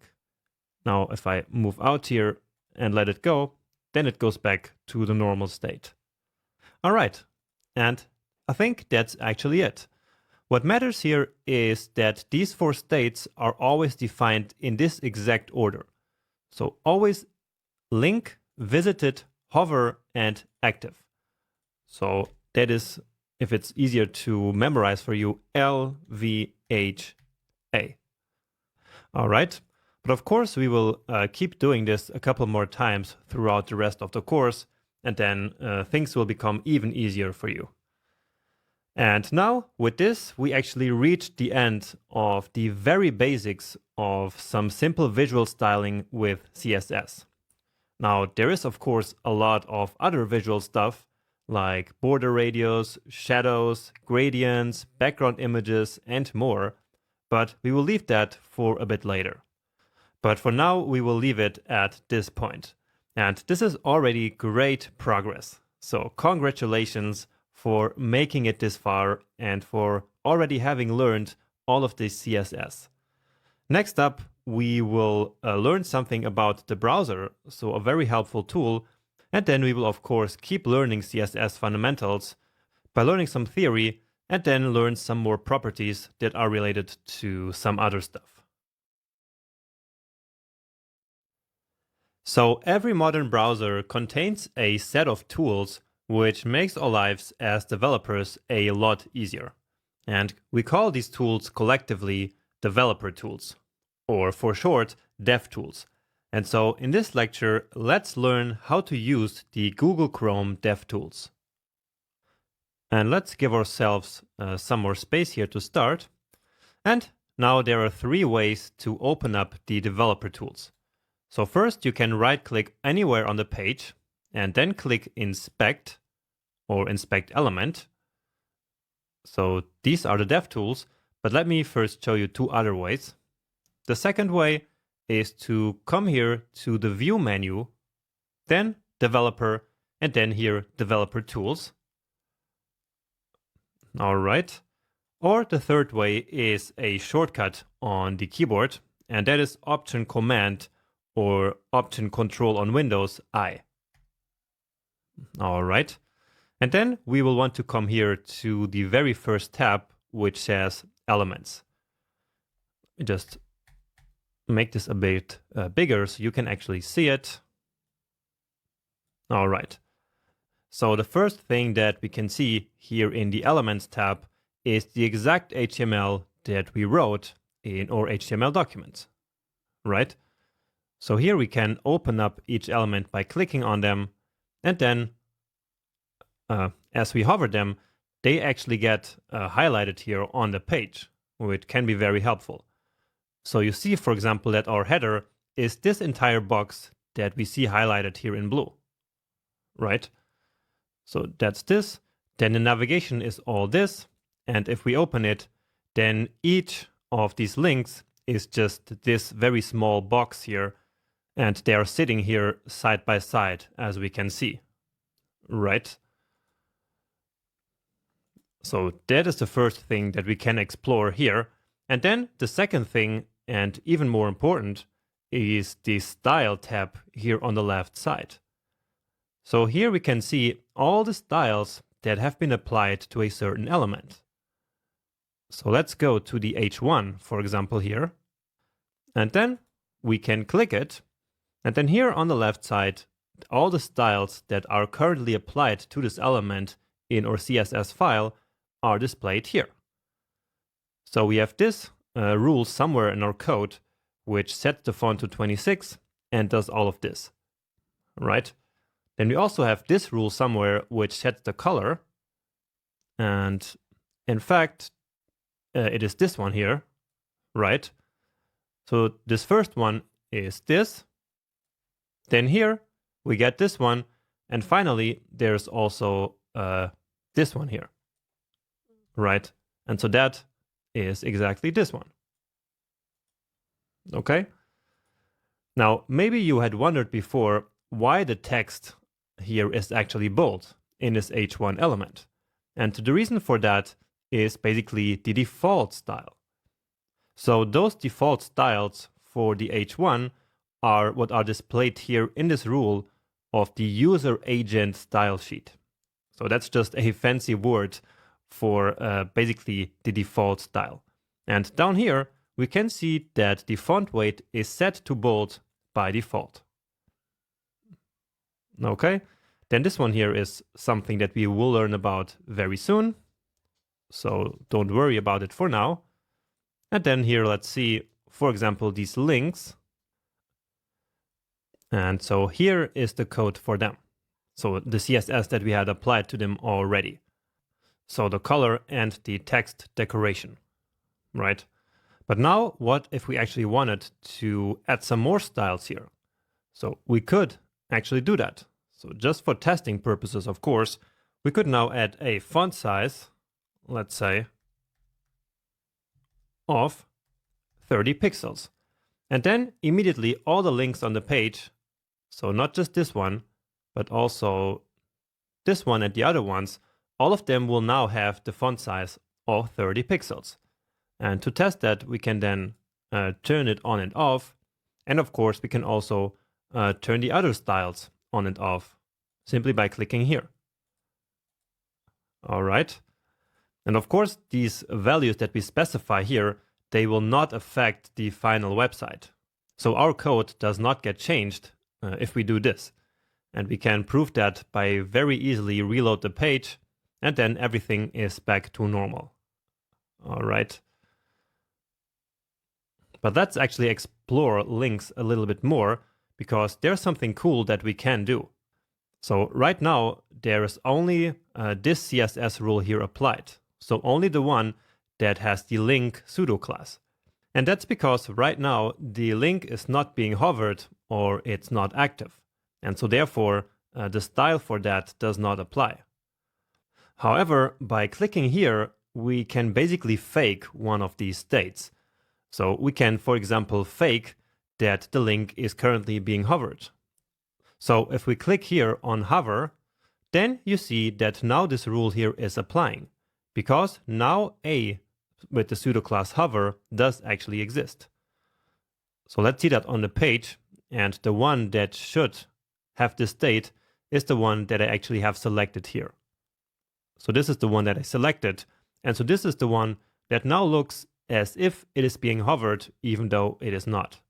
And so this is great, so we can test our web page without actually having to manually go there and hover over the links.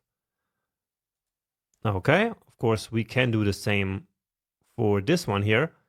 And we could go ahead and search that here in the HTML tree, but I find it easier to simply right-click on the element that I want and then inspect. And so that then automatically moves there. So if I click on hover now, then it automatically becomes hover, even though it's not really. And the same, of course, for active, right? So it's active, but we also want it to look like it's hovered at the same time, because usually when it's active, it is also hovered. But anyway, what matters is that now we have all these rules here applying in this moment. All right, but now let's turn it off again.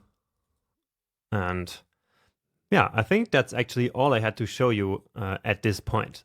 So we're going to use the dev tools all the time throughout the rest of the course, because these are absolutely essential to create a website in an efficient way.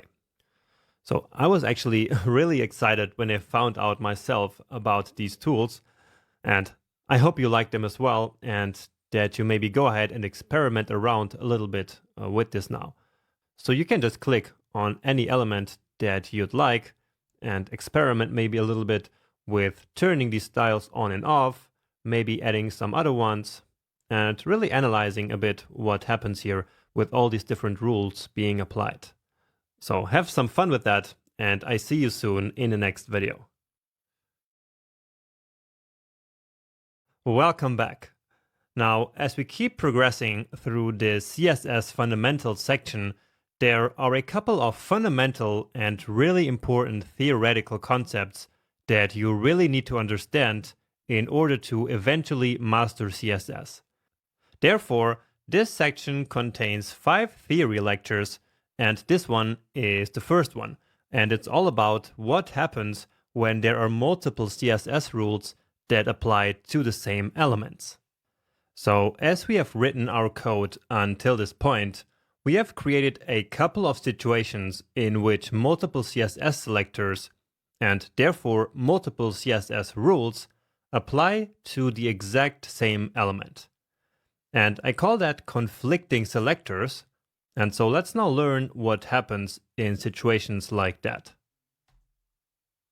So here is an example that is similar to the code that we wrote in our project. So it's the author paragraph that we have somewhere in the code. But here we have one ID called author text and one class called author. And then on the right side, we have three rules that are actually applied to this element. So as we can clearly see, all of these three different selectors, and therefore all of these three rules, all select the same element. And so now the big question is, which of these rules applies? Well, the answer to that is actually that all of them apply. So all rules and all the properties that are in the rules are applied to this element. However, if we take a close look, we can see that there are conflicting font size declarations, right?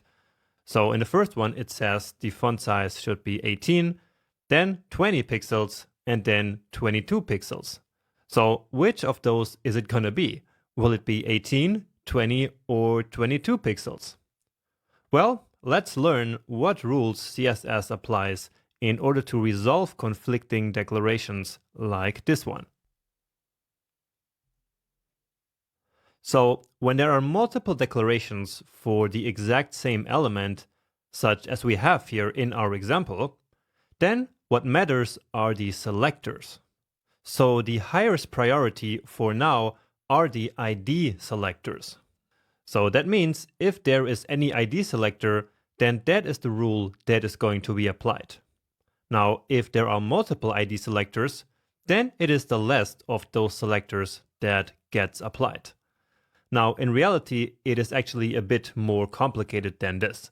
So there are a lot of concepts involved, such as the cascade and selector specificity, but you don't need to know about these details for now as a beginner.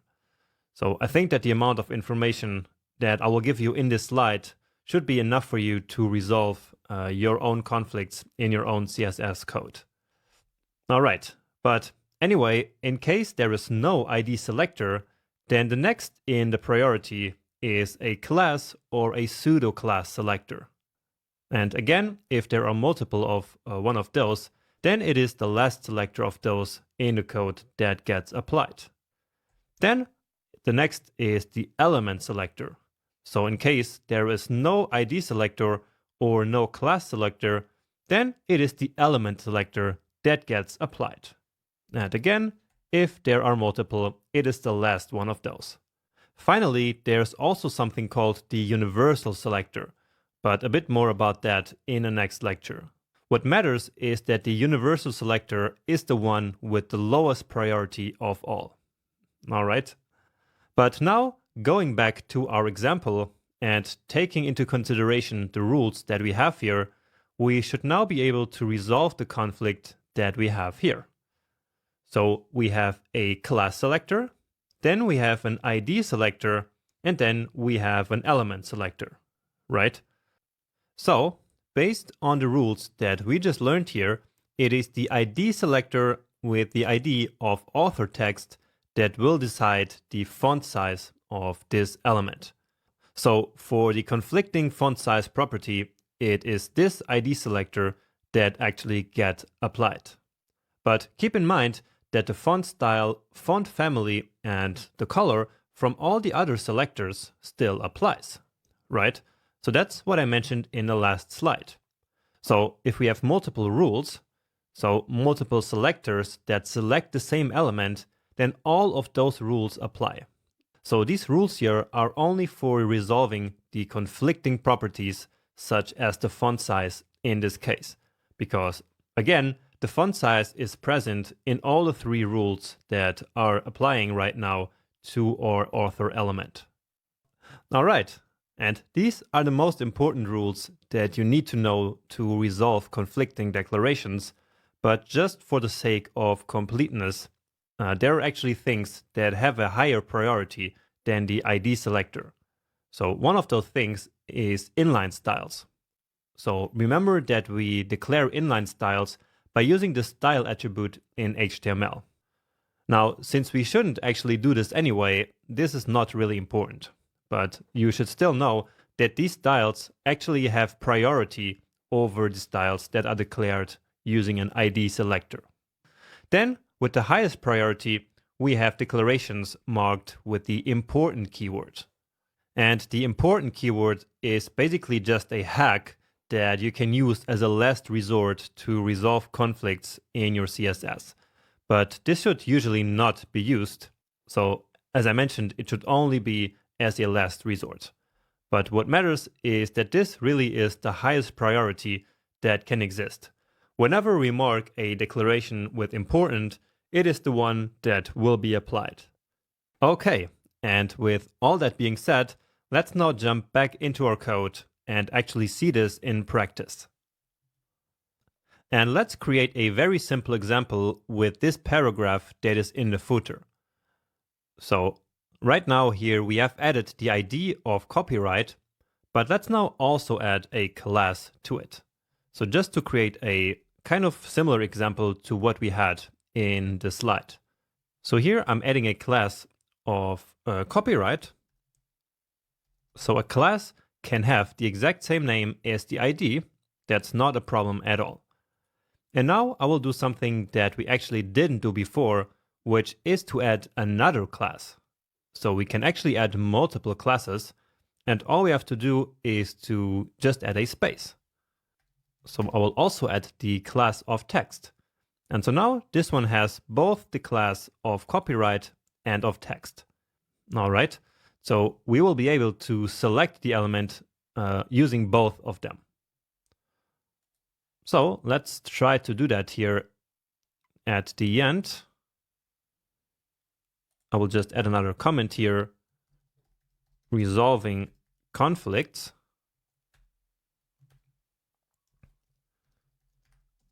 So let's try to add some different colors to this text. So here I'm going to say copyright and set it to red. Then copyright the class, set it here to blue. Then the class of text, set it to yellow here. And finally, I'm also going to select it using elements. So I will use the descendant selector here, footer, and then P. So I will simply select the P element that's inside of the footer. But keep in mind that these are still elements. And so here I will apply the green color. So right now we have these 4 rules, and so these 4 selectors that are applying to that element. So which color do you think the text will have? Well, let's see. And indeed, it is red. And so that's because we have an ID selector here. And the ID selector has a higher priority than, for example, this one here, or this one, or this one, because these are class selectors and these are element selectors. Actually, VS Code helps us resolving this conflict, by the way. So if we hover over this, we have this hint which says selector specificity. And so there we have a 1 in the very first position. And here in the class, we have a 1 in the second position. And here in the element, we have a 2, but that doesn't matter. So it's just a number in the third position. And so the first position is the one that has the highest priority. The second has the second highest priority, and then the elements. Okay. Now, again, there are some more rules here. For example, the reason behind why there is a 2, but let's not focus on that for now. All right. What matters is that this is an ID, and therefore it is the red color that applies now. We can also see that here in the inspector, so in the DevTools. So if I inspect this element here, then you see that we need some more space here. But what you also see is that we have this copyright here. So that's this one. We also have this other one which comes from before for the font size. And so here now both of them apply. And then we also have these other three. So these three rules are also here. And you see that all of them here are basically crossed out, right? So they have this strike through, which means that they are not being applied. Okay. Now, what happened if this one here did not exist? So if we turned this one here off, basically, so that would be the same as deleting this code. And so what do you think would happen then? So in that case, we have two class selectors and one element selector. So try to make your guess, and then let's try to either remove this code or to uncheck this box. And yeah, the text turned yellow. And the reason for that is that now we have these two selectors with the same hierarchy, so with the same priority, and then in that situation, it is the last one that applies. And so that is this one. Right? Now if we turn that one off, then of course it would be blue. And finally, only then, if none of these three existed, then the text would become green. So I hope that made sense. And let's actually analyze some more situations here. So for example, this element here, I think it has a class, or actually an ID. So yeah, it has an author ID, and of course it also has this element selector which applies to all the paragraphs. And so here we have the conflicting font size, and yeah, basically that's the example that we studied in the slide, right? So this one here is pretty obvious. Then let's check out this H1 here, because here we have a lot of rules that are applying. But in fact, they don't seem to be conflicting, or actually they are conflicting. So here the color is supposed to be this gray, and then here it is supposed to be this blue. So let's go up where this actually happens. And so, yeah, it is these three rules here that are applying, right? But all of them are only element selectors. So there's no IDs and no classes. And so therefore, the reason why the color is actually blue and not gray is because this selector here appears last in the code. If we put this one first, then you would see that the text would indeed become gray. Okay, but let's put that back. Okay, and now just one final example with the links. So let's move down here. And remember also how we said in the slide how these pseudoclasses actually also have priority over elements. And so even if we put like this here, so if we selected the anchors simply by doing this without any pseudoclass,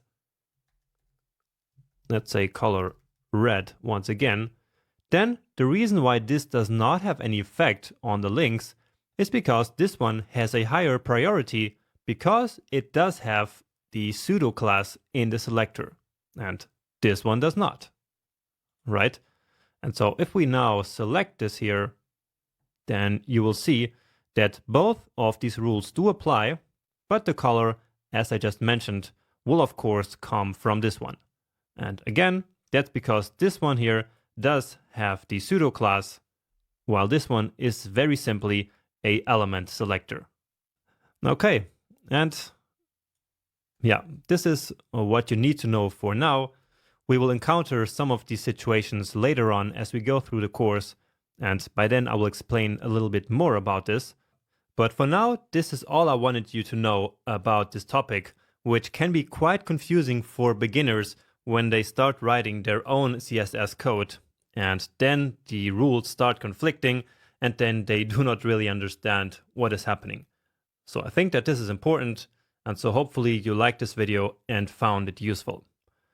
Oh, and just one final thing that I actually wanted to show you before I leave you with this is the important keyword. So remember how the important keyword makes a declaration more important, basically, than all the other ones.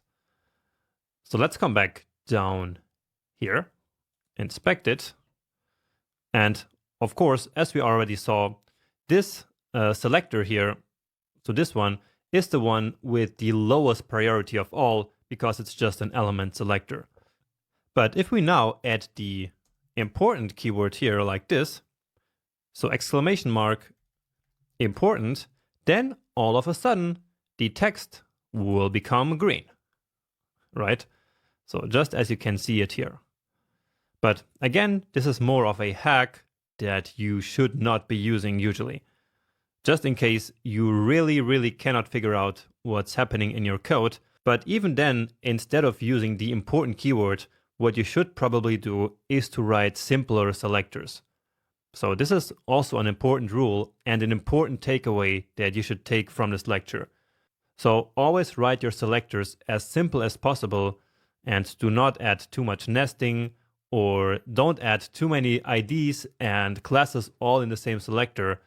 Okay, so I will leave that here for you, but I will comment it out so that it does not apply. And actually, we don't need any of this. Let me put it back on, and I will comment all of this. Okay, and with this, I will leave you and will then see you in the next video. There is an extremely powerful mechanism in CSS called inheritance.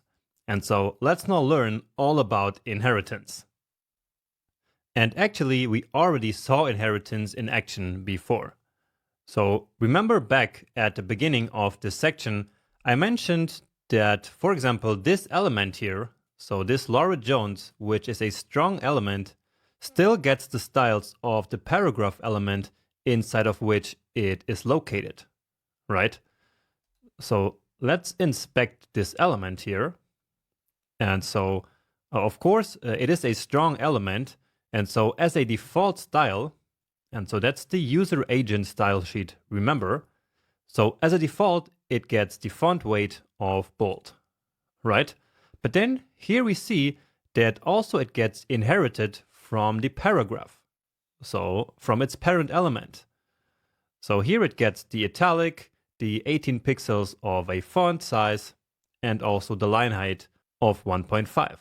And so basically what this means is that inheritance is a mechanism by which some styles, so some properties, get their values inherited from parent elements to child elements. So let's now use this in a big way by setting some styles onto the body element. So we use the body elements to set some styles because the body element is the parent element of all the other elements in our HTML document. And so if we set certain properties in the body, then their values will get inherited to all of their child elements. Now, not all properties do actually get inherited. It is mostly the ones that are about text. So let's start with a very simple one. So the color, and let's set the color to red. Now, what do you think is going to happen in this situation, given that we actually set the color on most of these elements here already down here? Well, let's see. And so as we reload, nothing really changed here. And the reason for that is that while this red color still got inherited, this color property right here in this rule did override the inherited style. Okay, so the inherited styles are easily overwritten whenever there is any rule that applies for the same property. So an inherited property is very easily overwritten by any rule which has a value for that same property. So in a sense, we can say that inherited values are the ones who have the lowest priority. But anyway, if we now removed the color from here, and let's just comment it out, then, well, all the text which does not have a color declared will become red. So this one here, all of this. Now this one is still blue because we're overriding it here, right? But then everything else is red. And so now what we can do is to set the text color that we're actually interested in here in the body. And so now all the text is gray, such as before, but all we have to do is to declare that value in the body, and then this value 444 gets inherited for the color for all of the rules which do not have a color declaration. And now let's actually do the same with the font family. So I will actually cut it from here and paste it here. The same for this one. And so once again, all the elements got the sans serif value here inherited for the font family property. All right. And actually, if we go back here one step, so I'm just putting it back. So you see that here the links, they are actually still in the serif style, because nowhere in our code we added the font family of sans serif to them, right? So now I'm doing it again here, pasting it here, and take a look what happens now. And you see now they are just like the rest of the text in sans serif. And so actually we no longer need this selector here. We can just get rid of it. And just to be sure, I really want to clarify something here one more time. So this is really elements inheriting values for certain properties from one another. So this is not conflicting selectors. Or in other words, this body selector here is not selecting all of these elements. Okay? It does not apply to all the elements. Instead, what we do is to declare values for these properties here, such as color and font family, and then they simply get passed down to all the child elements that are contained within the body. And so that's why we use the technique of putting these properties that are related to text into the body. Okay? Because these are the ones that we then want all of the elements on the page to have. Now, as I said before, many styles do actually not get inherited, because that would be very impractical for most of the properties. For example, let's say border top. So if we declare a border top of 10 pixels and solid with our blue color to the body, let's see what happens then. And indeed, it simply added this blue border to the top of our body element. But it did not do so to all of the child elements, right? Because again, that would be very, very impractical.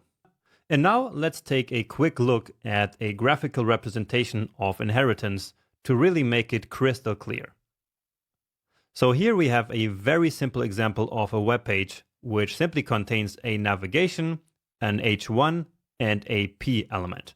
And on the right side, we also have some styles for the body element, and in particular, the color, font size, font family, and border top. Now, of course, the body element here is the parent element of all these other three elements. And so, therefore, thanks to inheritance, all of these three elements basically get access to these three properties that are inherited.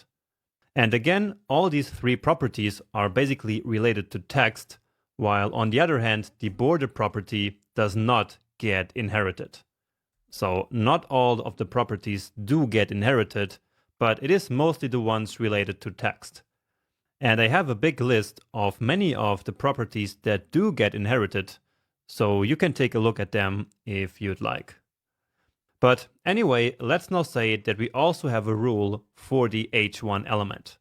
And so it declares basically a new color and a new font size. So it's bigger and it is blue.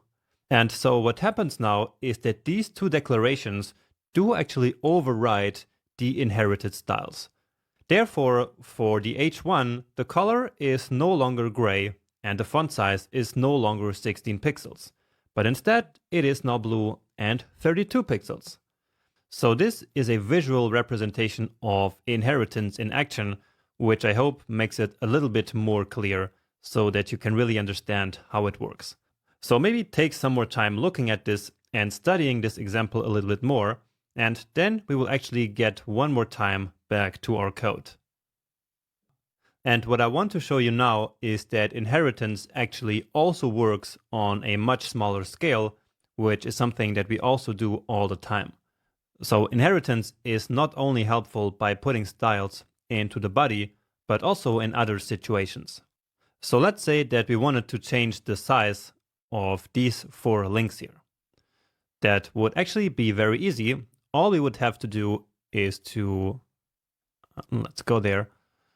So would be to put a class on them and then select these links based on the class, right?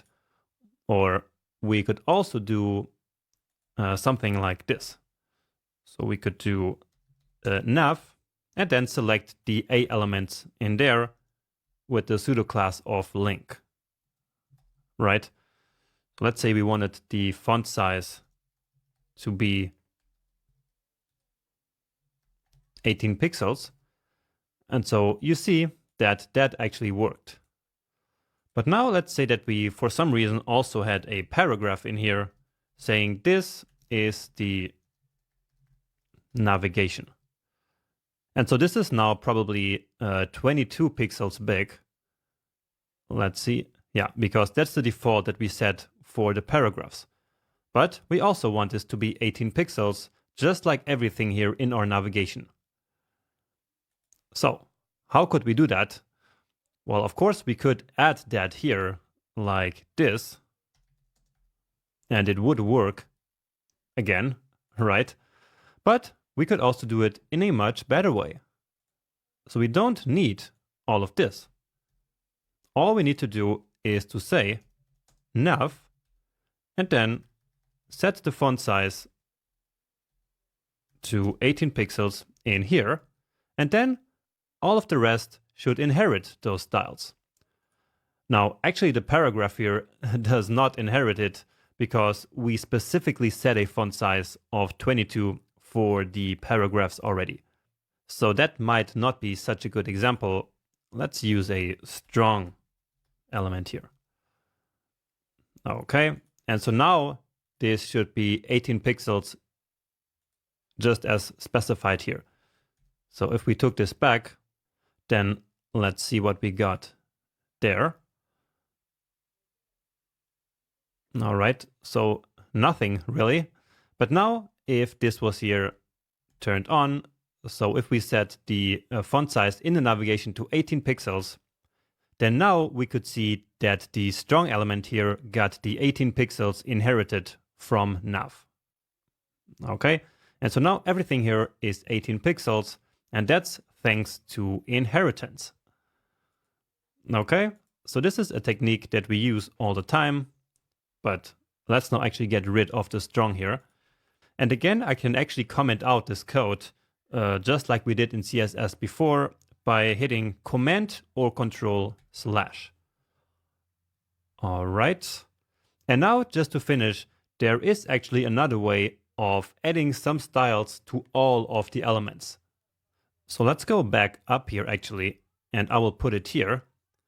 And what I'm talking about is the universal selector that I mentioned in the slide about conflicting selectors. So basically, the universal selector simply selects every single element on the page. And so this is useful if we actually want a certain property applied to all elements, but which does not get inherited. So, for example, the color we want on all the elements, but the color gets inherited. And so we can simply put it here in the body, right? However, now imagine that we wanted the border top on all the elements. So this, for example, we could paste this here, and as we reload, we would get this beautiful result. So you see every single element, and that includes like the EM here and the strong. So all of them now have this border top, right? So not really helpful, but it helps demonstrate that we really can apply a certain style to every single element on the page. Just keep in mind that this selector is actually the one with the lowest priority. So it would be very easy to simply override this. Okay, let's say that here we had red on the body, and then this one would be red, and only all the other ones would be blue. And again, because this is an element selector, and so it has a higher priority than the universal selector. But let's put it back, and actually let's turn this one off right here. So the universal selector is actually quite important. For now, we don't have a big use case for it yet, but we will soon, and then I will explain it a little bit more. But for now, what I want you to understand is that there is a big difference between the universal selector and the body selector. So the universal selector simply applies to all the elements, and there is no inheritance involved. And therefore, this is perfect if you want to apply a certain property that does not automatically get inherited to all the elements. On the other hand, any style that we put here in the body gets inherited. And so that's simply a completely different mechanism than using the universal selector. It's good to have you back and to welcome you to your very first challenge of this section. And in this one, we will continue building on the code that we already built in the HTML fundamentals section. So after our first big challenge, we ended up with this code. So with this project here, remember? And so what I want you to do now is to build on this project in order to achieve this, basically. So here you see that we have some text in uppercase, this one, this one. There is some gray background color between this heading. You also see that there are some special styles here. This text is way larger. The button is styled like this. So when we hover it, and also the link is styled differently. There is a big black border around the entire component. So this entire article element. And I think that's it. Also, these list icons here are now square. And to achieve this, you can experiment with different values of the list style property. But this one is also not really important. So what's really important is this hover style. So basically the link on itself is black. And then once we hover it, all that happens is that the underline disappears. Then down here, remember that this is actually a button element. And buttons can also have hover states.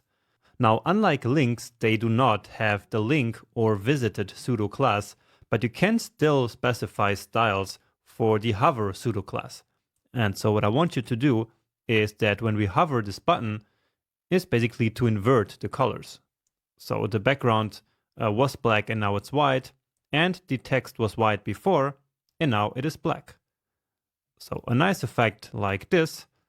And don't really worry about the correct colors and about the correct font sizes here. So just use any values for now, because my goal with this is that you really practice the properties themselves, and the values are not really what matters.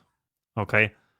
So as a starting point for this challenge, please use the code that you ended up with after your last coding challenge. So after the end of the HTML fundamentals section. And if for some reason you don't have that code anymore, or if you didn't do that challenge, then I will also include a link in this video where you can find the starter code so that you can start working from there. So this is kind of a big challenge. So it should take you at least probably half an hour, maybe a bit more, to finish this. And it's not a problem at all if you have to go back to the code that we wrote together during the lectures. So you don't have to have memorized all of the property names at this point. It's completely normal if you need to look some of them up. Okay, so don't feel bad for doing that. What I want you to do is to write some CSS on your own, and I'm sure that you will do that. So see you back here once you are ready.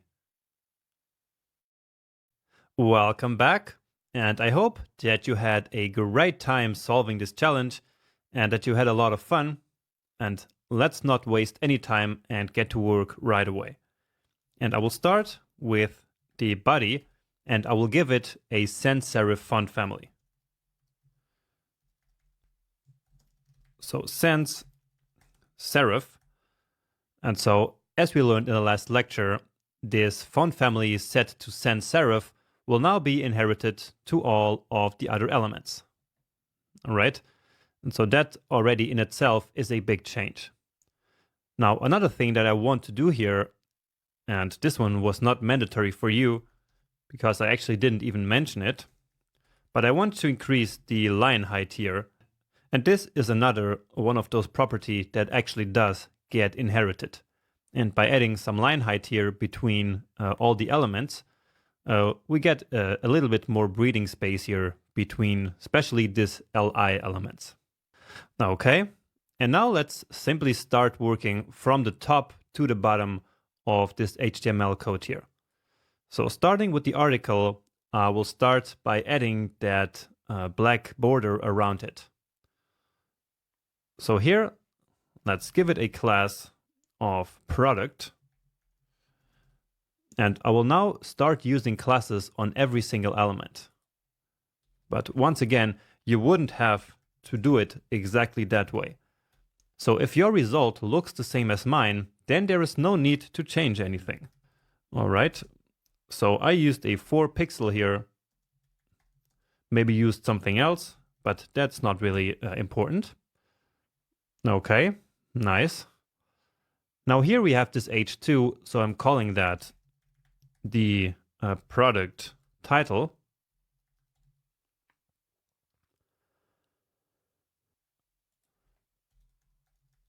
So product title, and let's take a look here. So the text is in the center, there is this background color, and it is uppercase. So let's do that. Text align of center, a font size, let's say of 22 pixels. Then it was also uppercase, right? So that's text transform uppercase. And finally that subtle background color that we had. And I will use again the one from the lectures, F7, F7, F7. And indeed, that looks quite nice. And so let's move on to the next one. Let's just add some comments here to make it easier to understand. And here in CodePen, actually the exact same shortcut works as in VS Code. So that's Command or Control slash. All right. So next up, let's make the text a little bit bigger, and let's also change this free shipping label here. So you see that, yeah, the price is bigger, and then this free shipping here is kind of just a label, right? And this will actually make a bit more sense once we transform this into a nice layout. But what matters is that the text is quite small and uppercase and a lighter gray. So let's do all of that now. So this one is called price, and this one shipping. So notice how I'm doing this quite fast here at this point, because we already learned about all of these properties, and I'm really just trying to solve the challenge here together with you, which you hopefully already did on your own before. So this is more like to review most of the stuff that we already did before. So I'm calling this kind of section of our code here product information, and then price. And here, let's say we want a font size of 24 pixels. Nice. And now as for the shipping, so shipping, and also notice how I'm only ever using classes and never IDs. And so again, that's to basically future-proof our code, such as I explained in one of the earlier lectures in this section, right? So the font size here is a bit on the small side, so 12 pixels. Remember that's uppercase.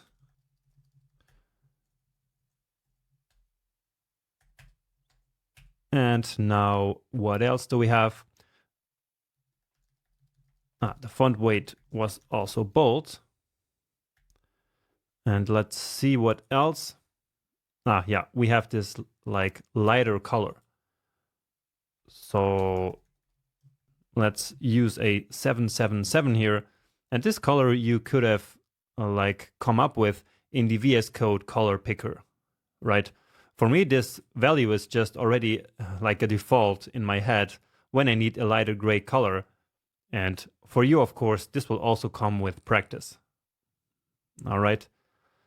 Now, anyway, let's move on to the link here. So that's this one here. Calling this one more info. So more info. And now remember that this is a link and it does have a href property. And so therefore, here we should now use the link pseudoclass.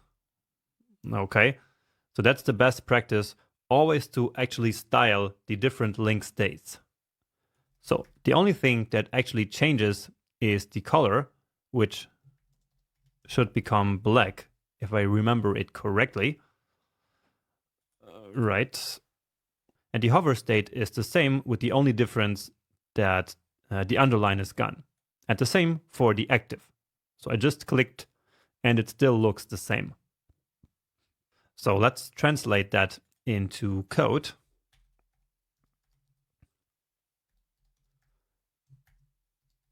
So hover. And now what I said is that text decoration is none. And I also said that the same is true for the active. And so instead of just copying this rule, I can just copy the selector and do this as a list. So I want this to happen on hover and on active. And hopefully you noticed that we are actually missing one of the states. And so let's simply add that here. So that's the visited state. So I mentioned before that we should always specify all the 4 states and always in this order. So first link, then visited, then hover, and then active. And in this case, the link and the visited state happen to be the same, and the same goes for hover and active. And so that works nicely, just as expected. Okay. So this section here of the code is basically the product information. And now down here we have kind of the product details. So all of this here, we can call it product details. So let's add like another separator here inside of our code. And so this is nice to visually divide our code into different sections. Here we have the details title.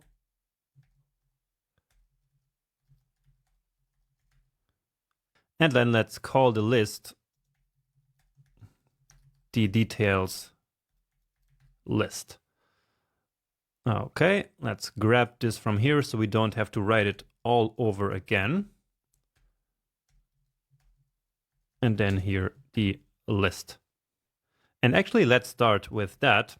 So I told you to experiment a little bit with the list style property, which doesn't really work here in CodePen.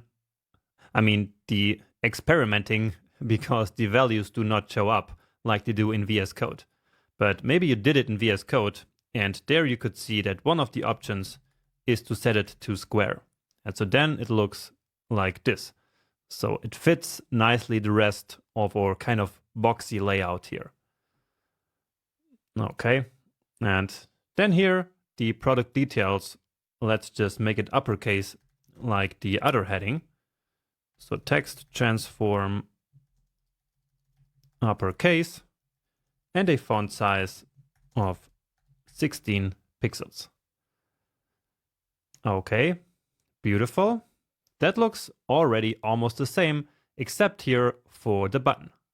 And so that should be easy as well. So let's create a new section here just for the button. And in this very small piece of code, now of course it wouldn't be necessary to do it like this, so to add all of these comments here, but I just want you to start to get into the habit of organizing your own code a little bit. Okay. So this button here, I'm calling it add cart.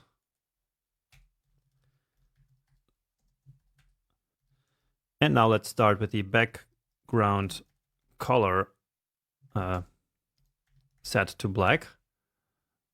Let's see. But now we get this very ugly border that you see here.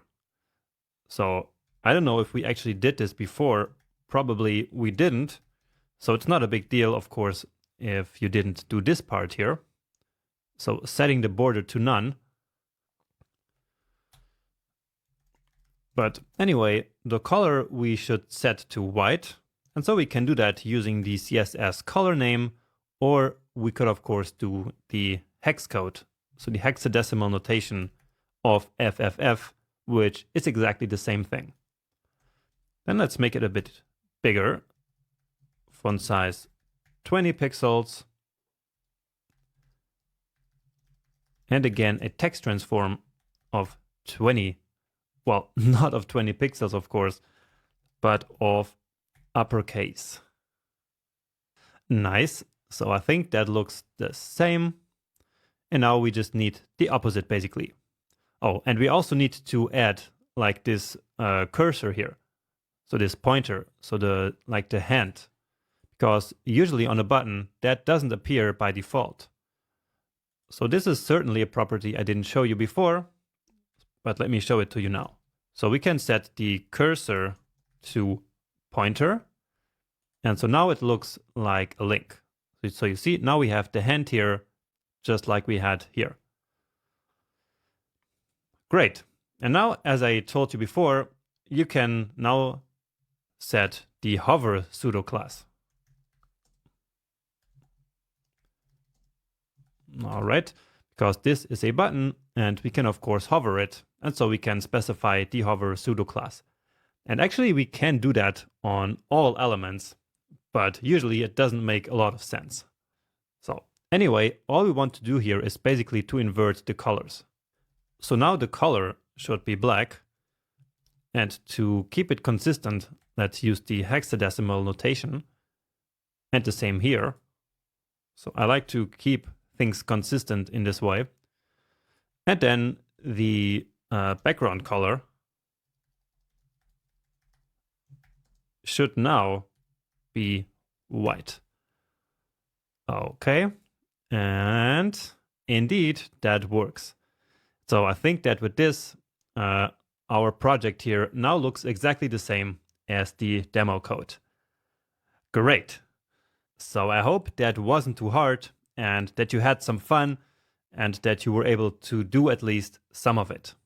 So in case you need to compare your code with mine, I will include a link to the final code of this challenge somewhere into this lecture. And with that being said, I see you in the next lecture, which is one of the most important ones of this section. The CSS box model is one of the most fundamental parts of CSS. And so you really need to understand it in order to learn CSS. And so that is exactly what we will do in this video. Now, what exactly is the box model? Well, the box model defines how elements are displayed on a web page and how they are sized. So in this box model, each and every element on a web page can be seen as a rectangular box. And each of these boxes can have content, a border, and space inside and outside of it. So let's define all of the pieces of the box model one by one. And starting with the content, this is the actual content of the element. So it can be text, or images, or a table, a video, or really any other content that we might specify. Using CSS properties, we can specify both the height and the width of the content area, which we will do in one of the next lectures.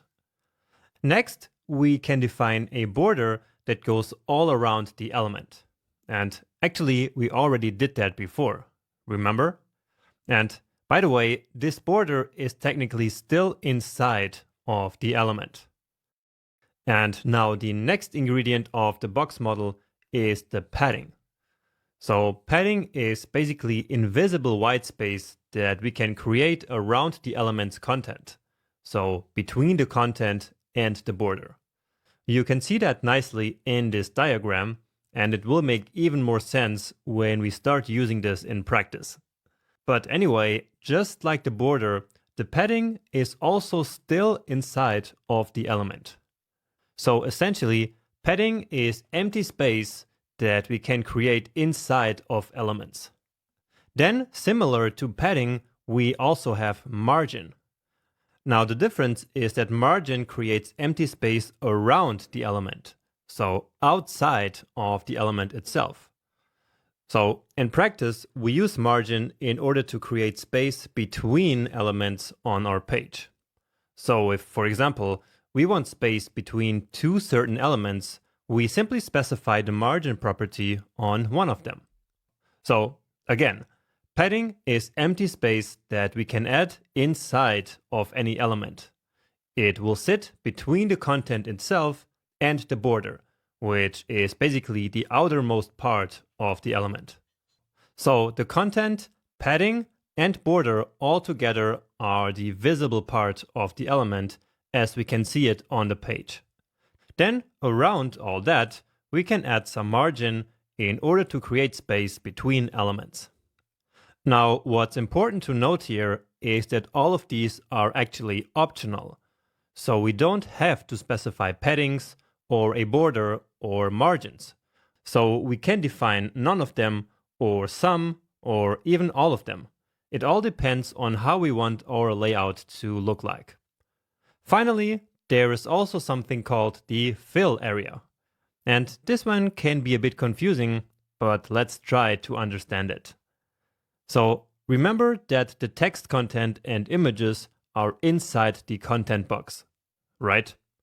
Now, the same does not apply for background images or the background color of an element. These properties will actually be applied not only to the content area, but to the entire fill area, which also includes the padding and the border. So basically, if we apply a background image or color, it will occupy the entire visible part of the element. Now, for some people, this can all sound very abstract and hard to imagine in the real world. And so in these situations, it's very useful to think of an analogy in the real world. And one analogy that I personally find very helpful is to imagine a frame on a wall. So in this analogy, the drawing or the image that is in the frame is the content area. Then many frames actually have this kind of white paper between the drawing or the image and the actual frame itself. And so if we bring that back to our box model, then that would of course be the padding. So the space between the content area and the border. And so in this analogy, the frame is of course the border, right? So that makes a lot of sense. Finally, when we hang a picture on the wall using a frame like this, then of course there might be some space between other elements on the wall or even some other walls on the sides. And so in our box model analogy, that of course would be the margin. So it is the space that is outside of the frame and creating space between frames. So for example, there might be another frame somewhere here on the wall, and the space between those frames, so outside of them, is what we call the margin in the box model. Okay, so hopefully this analogy from the real world helps you bring these concepts back into the more abstract world of CSS. And now, just to finish, let's quickly learn how the box model actually calculates the exact size of an element based on the content, border, and padding. So, as I mentioned, we can specify the height and the width of the content area. Now, if we choose not to define the height or width, then the box model will simply imply them based on the content. However, these specified or implied heights and width are actually not the final sizes of the element. And that's because the border and the padding are also taken into account. So the final width of an element as we see it in the final layout is defined by the left border plus the left padding plus the specified or implied width plus the right padding plus the right border. And the same logic, of course, applies to the height of an element. So it's the top border plus the top padding plus the specified or implied height plus the bottom padding, and finally the bottom border. Now, as you can see, the margin is of course not part of the width or height calculations of the elements, because again, it is just space that is around them.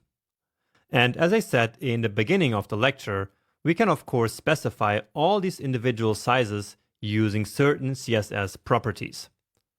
Now, what's very important to note here is that this way of calculating heights and width is actually just the default behavior of the box model. However, we can change this default behavior because it actually doesn't make much sense. And we will do that a bit later, but for now, I don't want to confuse you anymore. And so let's start by using this default behavior starting right in the next video.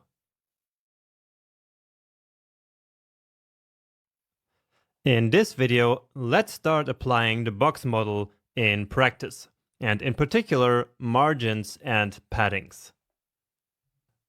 And let's start with padding. And one great candidate for adding some padding is this header element here, which has this background color. So an element which has background color can always use some padding in order to create some space between the content and the outside of an element. That's because, remember, padding is basically just space that is inside of the element. So this element is called the main header, and I think we have it somewhere down here. And indeed, here it is. Now, actually, what I want to do is to take this code here, which is for these boxes, and put it a bit more to the top. So I like to have like these big level boxes, so boxes that contain multiple child elements more at the top. All right, so this header here is kind of the first of these big boxes, and so I will put it here right after the body.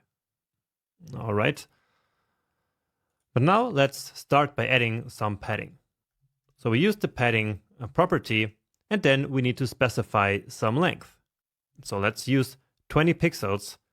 And so pixels is exactly the same unit that we also used for the border width and also for font sizes. Remember? So let's see what that looks like. And indeed, we now got ourselves some new space that is between the content, so between all of this, and of course, the outside of the element. Now it looks like the space here is the same as here, so it's 20 pixels, but then here there's a lot more space. So let's right click here on this element and inspect. And so here you see the reason for that. So when we hover over an element, we actually get the margin of that element. And so that is that red or that orange overlay. All right. And now the header itself, you see the green space there, that is the padding. Okay. So you see that in fact the padding goes all around the box or all around the inside of the box, and it is really 20 pixels everywhere. Okay, so we will fix this margin here in a second, and by then everything will make sense. Okay, now actually down here in these styles we can see the box model, right? And so here we see that indeed there is a padding of 20 everywhere, so on all 4 sides. So this one here is actually the width and the height, then the padding, then the border, and then the margin. So for each element there is a complete representation of the box model right here in the DevTools. And many times this is extremely helpful. So we will use this for sure a bit later. Now this padding here does create the same padding on all 4 sides of the box. But if we wanted to create different paddings on different sides, we can do that also just very easily. So let's say we wanted different paddings at the left and right. So we can say, for example, 40 pixels on the left and on the right. And so this is in fact exactly the same thing as with the border. So remember, with the border we also have border top, border bottom, left and right. Okay, and now indeed there's a lot more space here on the left side than on the bottom. And the same here on the right side, even though we cannot really see it by the content, but we can see it here using the DevTools, right? So you see that here on the right, we have 40, 40 on the left, and then 20 on top and on bottom. All right.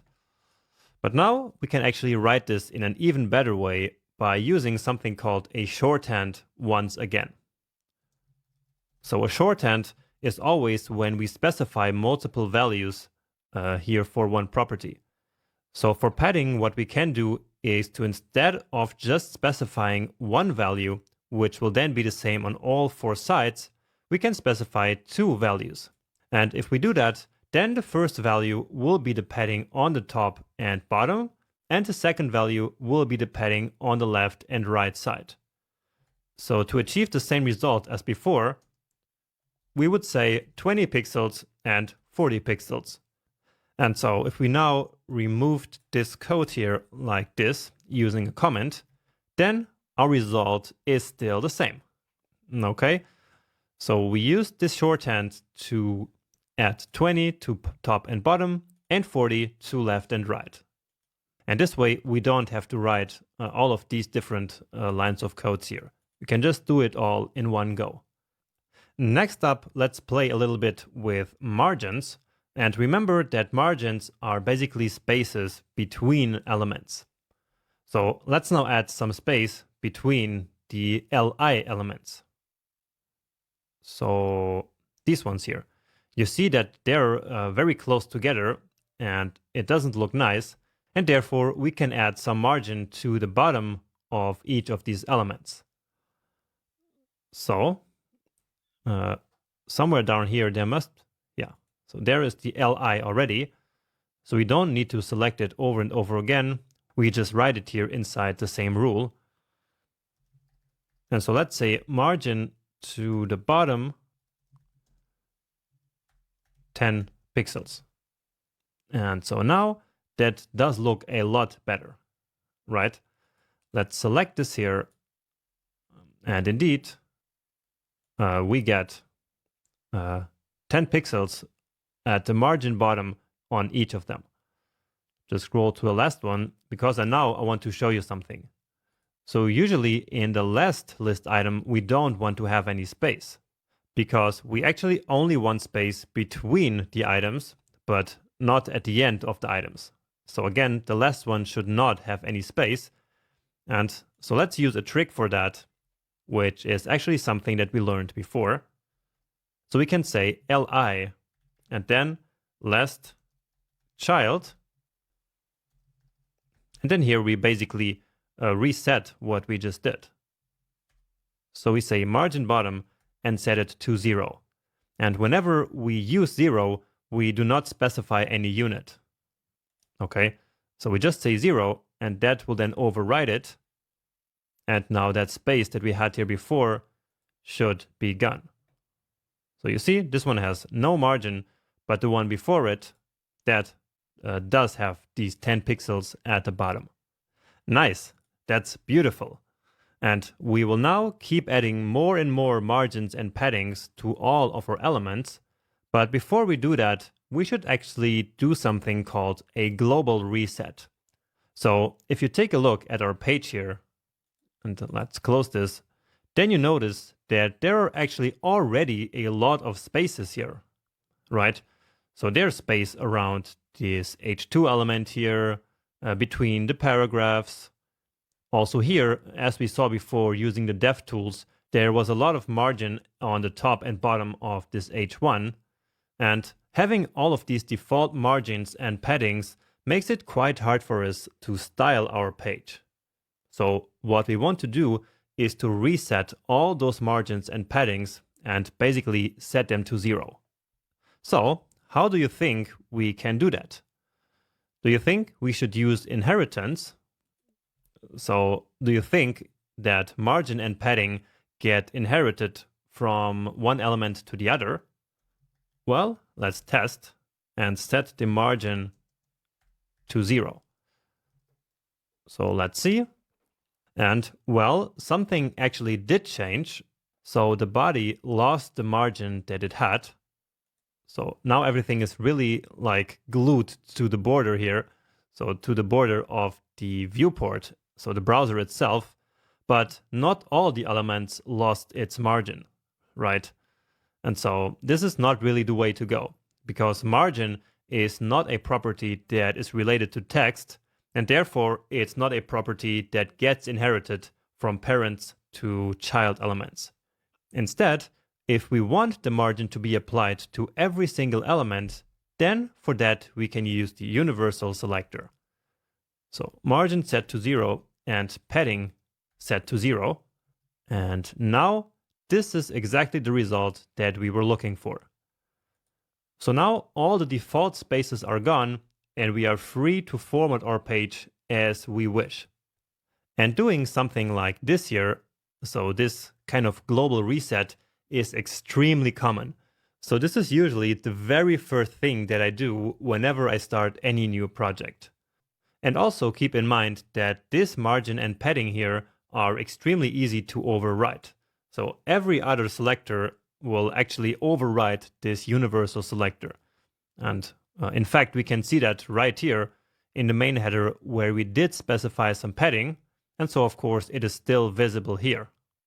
Okay, so once again, this class selector here has a higher priority than the global selector. And in more technical terms, we say that the universal selector has a specificity of 0, which is what VS Code shows us here in this tooltip, while on the other hand, this selector here does have the 1 in one of these places. So this one is more specific. It has a higher priority, and therefore the padding does get applied. And the same is true also right here in this list. So here we also already should have the 10 pixels that we just specified previously. Okay, and now with this reset in place, it is extremely easy to now add our custom spaces and make this page really look designed. And since we're already here, let's actually start here with the aside, or keep going here. Because once again, this is one of the elements which has a background color. And so therefore, in order to create some space, we should use padding, because otherwise this border here is really glued to the content. So that's not what we want. So let's say padding top of 50 pixels and padding bottom of also 50 pixels. Let's give it a save, and that looks a lot better. So for now, we're leaving left and right side at 0, and we will fix that a bit later. So how could we write this here actually in a bit better way? Well, I hope you guessed it, and the answer would be to use the shorthand. So just padding at the top and bottom, which is the first value of 50 pixels, and the second value is left and right, where we want 0. And that's it. So take these out, give it a save, and it still does look the same. Okay. Now let's